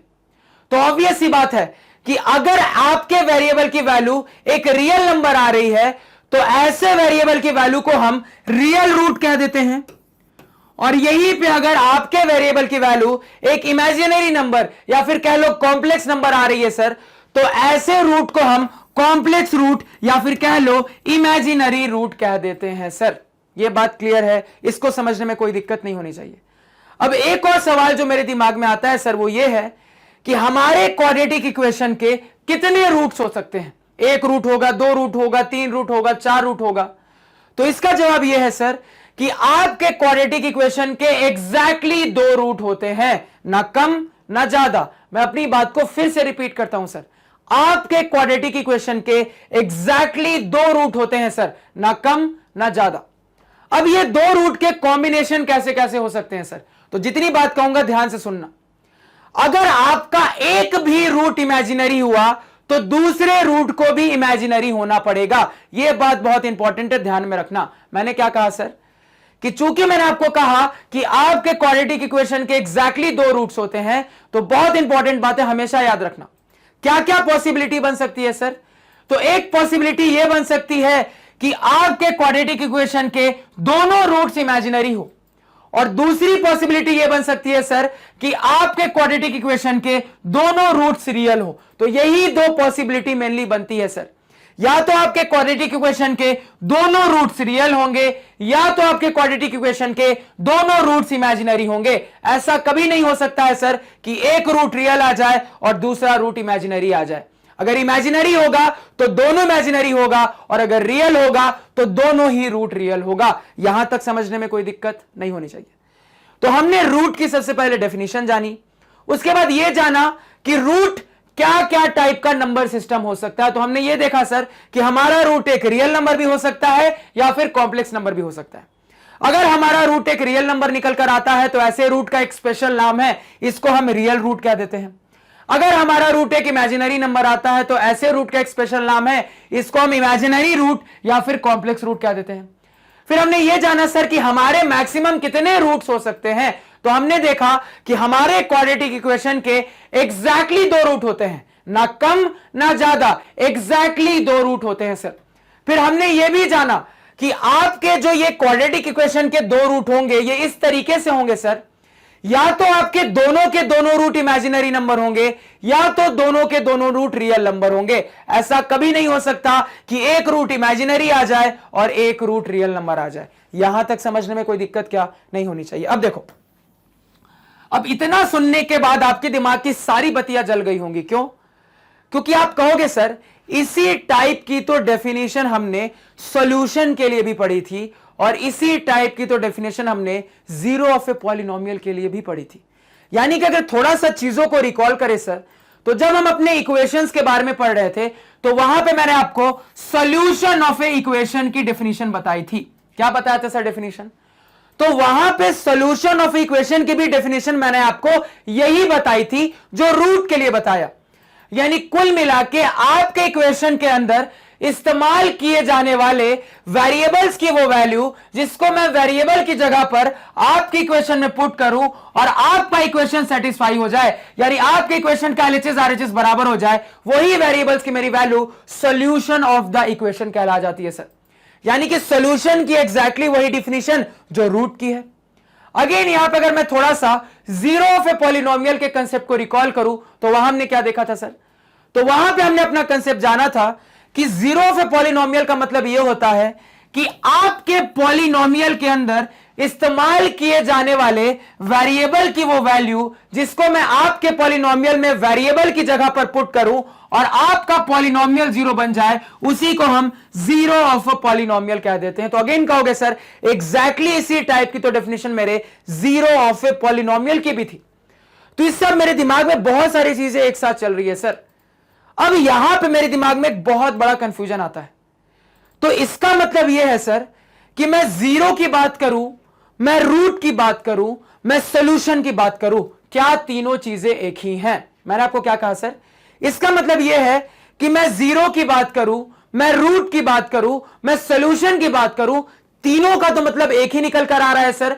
क्या तीनों का मतलब एक ही रहता है? तो कंसेप्चुअली इसका जवाब है हां। क्या मैंने कहा सर?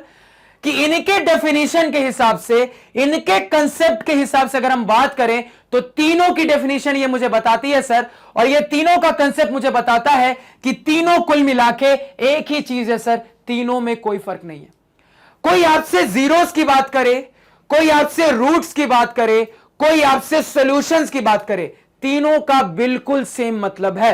यानी वेरिएबल की वो वैल्यू जिसको मैं वेरिएबल की जगह पर आपके इक्वेशन में पुट करूं और आपका इक्वेशन सेटिस्फाई हो जाए, आपके इक्वेशन का एलएचएस आरएचएस बराबर हो जाए, उसी वेरिएबल की वैल्यू को हम रूट ऑफ द इक्वेशन या कह लो जीरो ऑफ द पॉलिनोमियल या कह लो सॉल्यूशन ऑफ द इक्वेशन कह देते हैं सर। तो अगर ऐसा है सर कि तीनों का मतलब एक है तो नाम अलग अलग क्यों दिया गया? तो इसके पीछे देखो क्या रीजन है, ध्यान से सुनना सर। तीनों में कह सकता हूं 99% ऑलमोस्ट सेम है, बिल्कुल 99% तीनों को मैं ऑलमोस्ट सेम बता सकता हूं। बस 1% हल्का सा फर्क है जिसको यहां पे अभी हम समझने की कोशिश करेंगे।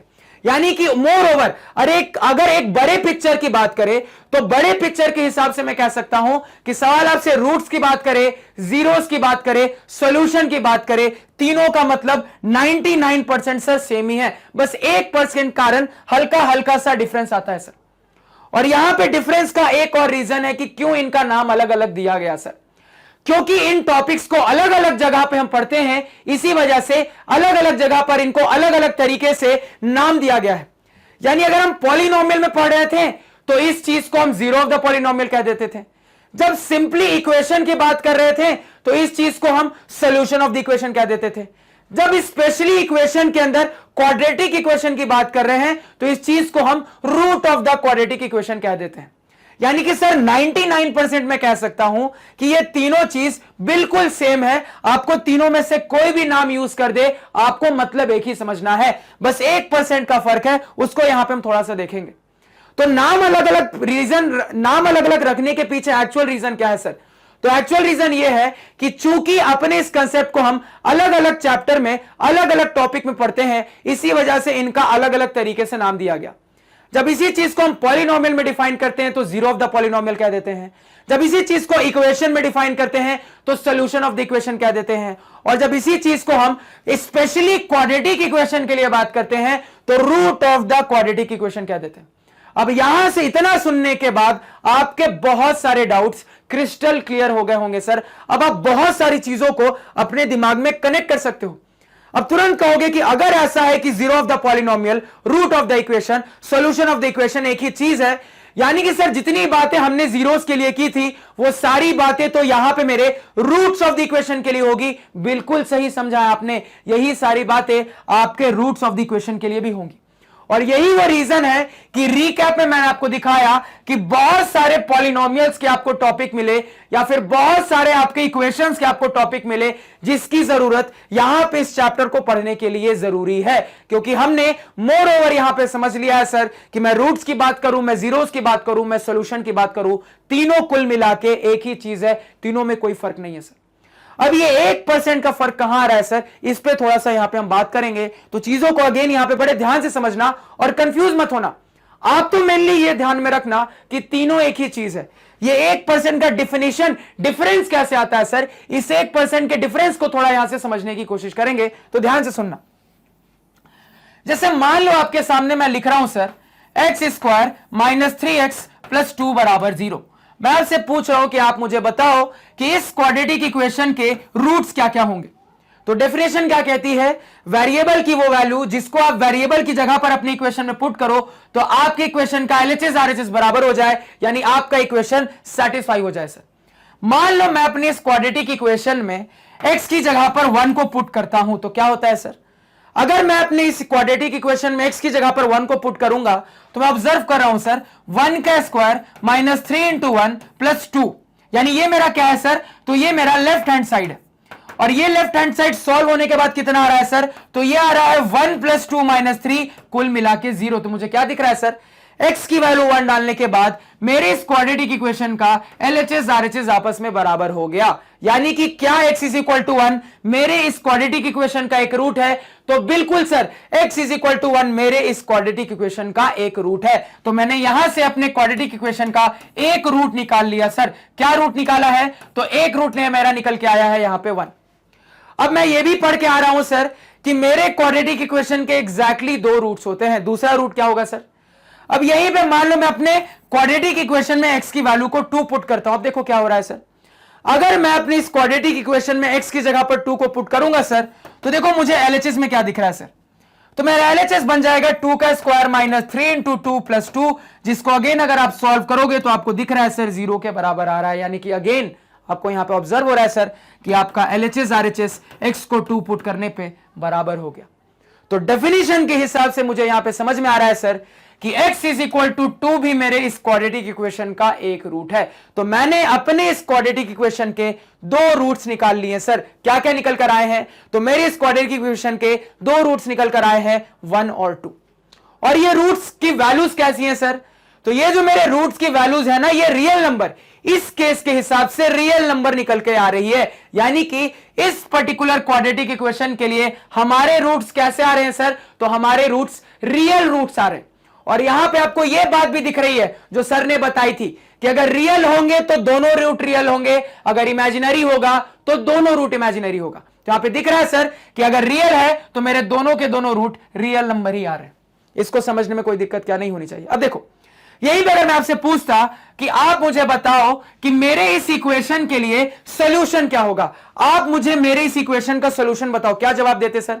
अगेन डेफिनेशन तो वही है, तो आप जवाब यही देते कि अगर मैं अपने इस इक्वेशन में x की जगह पे 1 को पुट करूं या फिर अपने इस इक्वेशन में x की जगह पे 2 को पुट करूं तो मेरा इक्वेशन सेटिस्फाई हो जाएगा सर। तो मैं कह सकता हूं 1 और 2 मेरे इस इक्वेशन के सॉल्यूशंस है। मैं क्या कह सकता हूं सर, 1 और 2 मेरे इस इक्वेशन के सॉल्यूशंस है। तो इसके सॉल्यूशंस भी मैं क्या बता देता सर, तो मैं अपने इक्वेशन के सॉल्यूशंस में भी मैं बता देता सर 1 और 2 है। इसको समझने में कोई दिक्कत क्या अगेन नहीं होनी चाहिए। अब देखो यहां पर, तो ये तो हमने सर सॉल्यूशन के टर्म में बात करी। यहीं पे अगर हम जीरोस के टर्म में बात करते तो कैसे बात करते सर, तो यहां पे चीजें थोड़ी ट्रिकी होती है, तो ध्यान से सुनना। अब आपको बहुत अच्छे से पता है सर कि अगर आप जीरो के लिए बात करोगे तो आपको पॉलिनोमियल के लिए बात करनी पड़ेगी।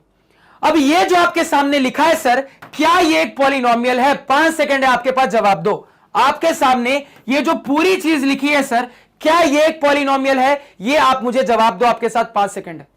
तो तुरंत कहोगे सर कि ये जो पूरी चीज लिखी है ना, ये पूरी चीज पॉलिनोमियल नहीं है, इसमें बस इतना हिस्सा पॉलिनोमियल है सर। ये पूरी चीज पॉलिनोमियल है नहीं है सर, मेनली इसमें बस इतना हिस्सा पॉलिनोमियल है। यानी कुल मिला के सर अगर हम जीरो पे पॉलिनोमियल की बात करते हैं तो वहां किस तरीके से कहते हैं, तो वहां पे हम ऐसा कहते हैं सर कि अगर मेरे पास मान लो कोई पॉलिनोमियल है x square minus 3x plus 2, अब बराबर जीरो की बात नहीं हो रही है सर, सिंपली अगर मेरे पास ये पॉलिनोमियल है और कोई मुझसे पूछ दे पॉलिनोमियल के जीरोस मुझे बताओ, तब मैं उसको कह दूंगा सर कि अगर मैं अपने इस पॉलिनोमियल में x की जगह पे 1 या फिर x की जगह पे 2 को पुट करूंगा ना, तो मेरा पॉलिनोमियल जीरो बन जाएगा। इसी वजह से मैं कह देता हूं कि 1 और 2 मेरे इस पॉलिनोमियल के जीरोस हैं। तो इक्वेशन और पॉलिनोमियल में फर्क समझना जरूरी है। जब जीरो की बात करते हैं तो सिंपली मुझे अपने पॉलिनोमियल की जरूरत पड़ती है, इक्वेशन की जरूरत नहीं पड़ती। वो डिफिनीशन इस तरीके से है कि डिफिनीशन कहती है कि अगर कोई नंबर आपके पॉलिनोमियल का जीरो होगा तो उस नंबर को वेरिएबल की जगह पे पुट करने पे आपका पॉलिनोमियल जीरो बन जाएगा। वो डिफिनीशन इस तरीके से कहती है सर। लेकिन अगर हम कभी भी जीरो की बात करते हैं तो उसके लिए मेरे पास इक्वेशन का फॉर्मेट होना जरूरी नहीं है सर, सिर्फ पॉलिनोमियल से मेरा काम हो जाता है। तो यहां पे आपको थोड़ा हल्का हल्का अंदाजा लगा सर कि आखिर ये मेरा जीरो, सॉल्यूशन और इसके बाद रूट्स ऑफ द इक्वेशन का क्या फंडा है। अब ये 1% डिफरेंस की जो मैं बार बार बात कर रहा हूं सर, उसको एक परफेक्ट एग्जांपल के थ्रू समझने की कोशिश करते हैं। तो ध्यान से सुनना। मान लो आपके सामने मैंने लिखा, ये मैंने आपके सामने लिख दिया, ठीक है, x square minus 6x plus 9 बराबर 0। अब मेरा सबसे पहला सवाल, क्या ये क्वाड्रेटिक इक्वेशन है सर? तो मुझे दिख रहा है क्वाड्रेटिक इक्वेशन होने की सारी कंडीशन को सेटिस्फाई कर रहा है, ये बिल्कुल एक क्वाड्रेटिक इक्वेशन है। अब आप मुझे इस क्वाड्रेटिक इक्वेशन के रूट्स बताओ सर। तो रूट्स कैसे निकालना है वो आगे सीखेंगे, अभी फिलहाल ये आप जान लो सर कि अगर मैं अपने इस क्वाड्रेटिक इक्वेशन के रूट्स निकालूंगा तो अपने कंसेप्ट से इतना तो मुझे बहुत अच्छे से पता है सर कि क्वाड्रेटिक इक्वेशन के दो रूट्स आते ही आते हैं, तो इसके भी दो रूट्स आएंगे। अब यहां पे आप ऑब्जर्व करोगे सर कि इस क्वाड्रेटिक इक्वेशन के जो दो रूट्स है ना वो 3 ही है। इस क्वाड्रेटिक इक्वेशन के जो दो रूट्स है ना सर, वो दोनों रूट्स बिल्कुल सेम है और उनकी वैल्यू क्या है सर? उनकी वैल्यू 3 है। यानी कि यहां पे मुझे दिख रहा है सर कि अगर मैं वेरिएबल की जगह पे 3 को पुट करूंगा तो मेरा इक्वेशन सेटिस्फाई हो जाएगा।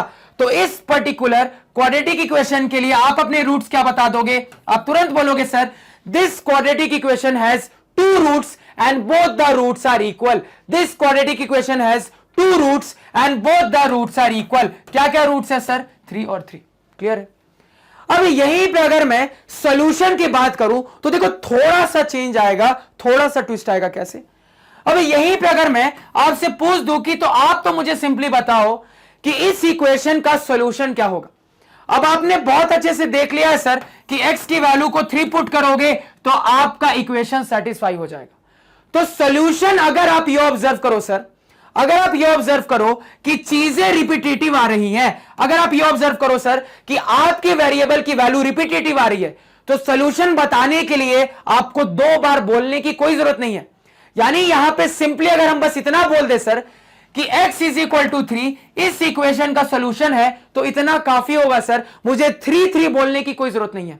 यानी कि यहीं पे अगर मैं सॉल्यूशन के लैंग्वेज पे आ जाऊंगा सर, तो यहां पे सॉल्यूशन के लैंग्वेज में बात करने पर हम ये ऑब्जर्व करते हैं कि चूंकि हम देख रहे थे रूट्स में कि मुझे 2 बार 3 बोलना पड़ रहा था, यहां सॉल्यूशन के लिए 2 बार 3 बोलने की जरूरत नहीं है। अब सिंपली बोल दो x is equal to 3 is the solution of the equation, that's it. आपको 2 बार 3 बोलने की कोई जरूरत नहीं है। यानी कि अगर रिपीटेटिव रूट्स आते हैं सर तो उसको सॉल्यूशन के टर्म्स में बोलने के लिए आपको 2 बार बोलने की कोई आवश्यकता नहीं है। आप सिंपली एक बार में अपनी बात बता सकते हो। तो आप यहां पे सिंपली कह दोगे x is equal to 3 is the solution of the system, that's it sir. ये फंडा समझ में आया? तो यहां पे आपको वो 1% का हल्का सा फर्क समझ में आ रहा था। क्या समझ में आ रहा है सर? कि अगर इसी पर्टिकुलर क्वाड्रेटिक इक्वेशन के रूट्स के टर्म में बात करते तो कह देते कि 3 यानी कि इसके 2 इक्वल रूट्स हैं। लेकिन इसी पर्टिकुलर इक्वेशन के अगर सॉल्यूशन के टर्म में सोचेंगे तो सिंपली क्या बोल देंगे? 2 बार 3 बोलने की कोई जरूरत नहीं है, सीधे बोल देंगे x इज इक्वल टू 3 इस इक्वेशन का एक सॉल्यूशन है। अब यहीं पे जब जीरोस की बात कर रहे थे सर तो बहुत अच्छे से समझ के आ रहे हैं कि जीरोस की बात कैसे करते थे। अब जीरोस की बात बताने के लिए मेरे पास इक्वेशन नहीं सर, पॉलिनोमियल होना जरूरी है। अब हम जीरोस की बात करेंगे। तो पॉलिनोमियल होने के बाद यहां पे मुझे दिख रहा है सर, पॉलिनोमियल में पढ़ा था जितनी डिग्री उतने जीरोस आएंगे, तो 2 डिग्री है तो 2 जीरोस तो आने ही आने हैं सर। अब यहां पे हमारे जीरोस क्या होंगे? तो अगेन मुझे पता है सर कि इस पर्टिकुलर क्वाड्रेटिक पॉलिनोमियल के हमारे जो 2 जीरोस होंगे सर, वो 2 जीरोस 3 होंगे सर। तो मैंने आपको बहुत अच्छे से ये कंसेप्ट सिखाया था कि इस बात को कैसे कैसे बोल सकते हैं। एक तरीका तो ये हो सकता है कि आप बोल दो कि आपके इस पर्टिकुलर पॉलिनोमियल के 2 जीरोस हैं। क्या क्या 2 जीरोस है सर? तो आपके 2 जीरोस 3 और 3 है। या फिर आप इसी बात को ऐसा भी बोल सकते हो सर, मैंने आपको सिखाया था। क्या सिखाया था? कि आप तो सिंपली बोल दो कि इस पर्टिकुलर क्वाड्रेटिक पॉलिनोमियल का 1 जीरो है, इस पर्टिकुलर क्वाड्रेटिक पॉलिनोमियल का 1 जीरो है, लेकिन आपको मेंशन करना पड़ेगा क्या? कि वो 1 जीरो डबल जीरो है। और इस कंसेप्ट को मैंने आपको बहुत अच्छे से पॉलिनोमियल में क्लियर है। तो अगर आप 1 जीरो बोलते हो तो आपको बगल में लिखना पड़ेगा सर कि वो 1 जीरो एक डबल जीरो है। और डबल जीरो जैसे ही मैंने बोल दिया तो तुरंत एग्जामिनर पढ़ के समझ गया कि उसी के अंदर 2 जीरो छुपे हुए हैं।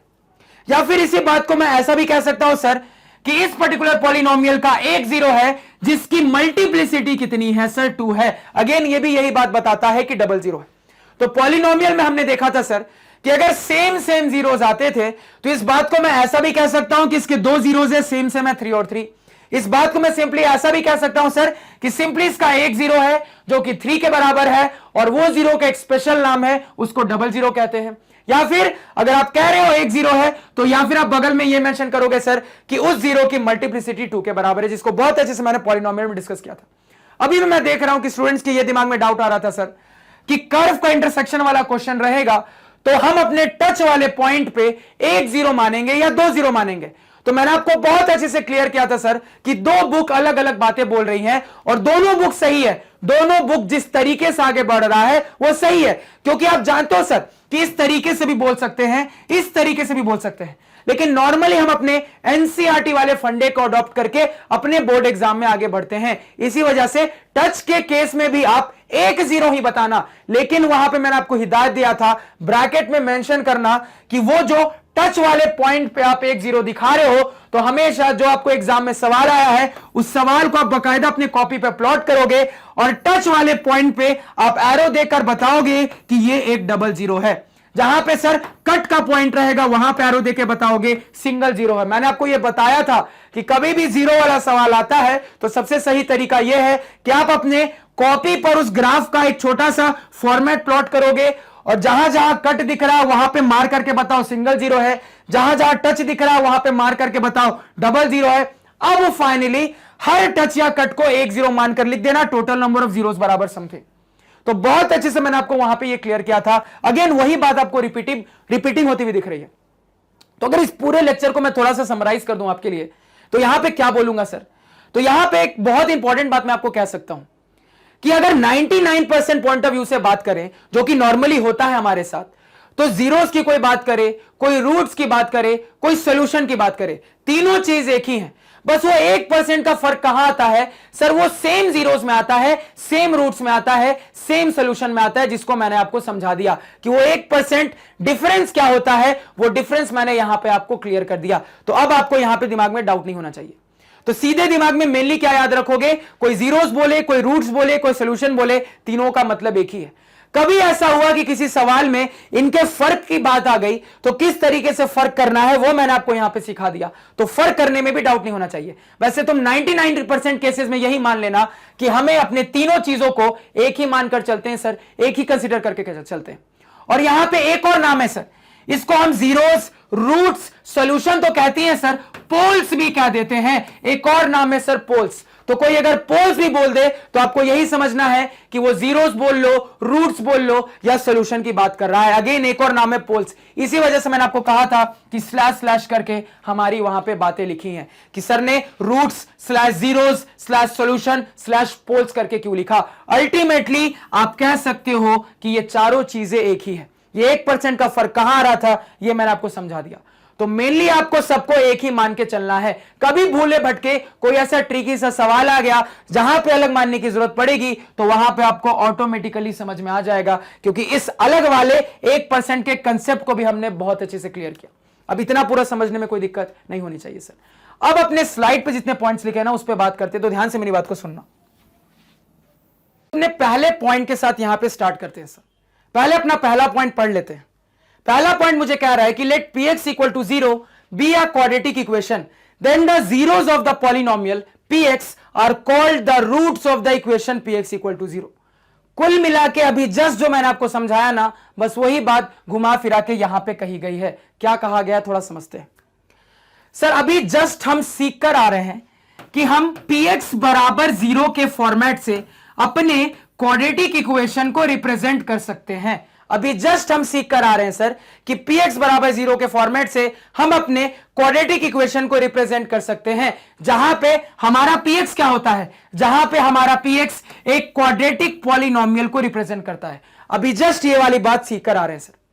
अब यहां पे पॉइंट नंबर 1 हमें कह रहा है सर कि अगर मैं अपने क्वाड्रेटिक इक्वेशन के इस वाले फॉर्मेट में पूरे क्वाड्रेटिक इक्वेशन पे फोकस ना करूं, सिर्फ और सिर्फ अपने क्वाड्रेटिक पॉलिनोमियल वाले पार्ट पे फोकस करूं। बात को यहां पे समझना।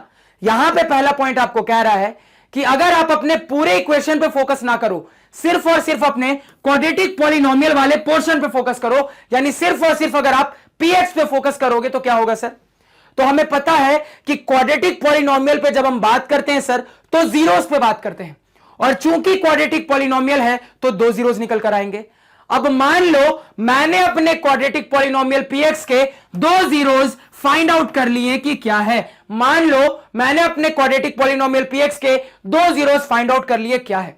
तो यहां पे पहला पॉइंट मुझे कह रहा है कि आपके इस px बराबर 0 के क्वाड्रेटिक इक्वेशन के फॉर्मेट में जो आपके क्वाड्रेटिक पॉलिनोमियल वाला पार्ट होता है जिसको हम px से रिप्रेजेंट करते हैं, इस क्वाड्रेटिक पॉलिनोमियल के जो 2 जीरोस होंगे सर, यही 2 जीरोस एक्चुअली में आपके पूरे क्वाड्रेटिक इक्वेशन के 2 रूट्स बन जाते हैं। यही 2 जीरोस आपके पूरे क्वाड्रेटिक इक्वेशन के 2 रूट्स बन जाते हैं।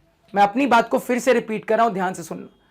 यहां पे मुझे बहुत अच्छे से पता है सर, अभी जस्ट सीख कर आ रहे हैं कि हम px इक्वल टू 0 के फॉर्मेट से अपने क्वाड्रेटिक इक्वेशन को रिप्रेजेंट कर सकते हैं, जहां पे मेरा px एक क्वाड्रेटिक पॉलिनोमियल को रिप्रेजेंट करता है सर।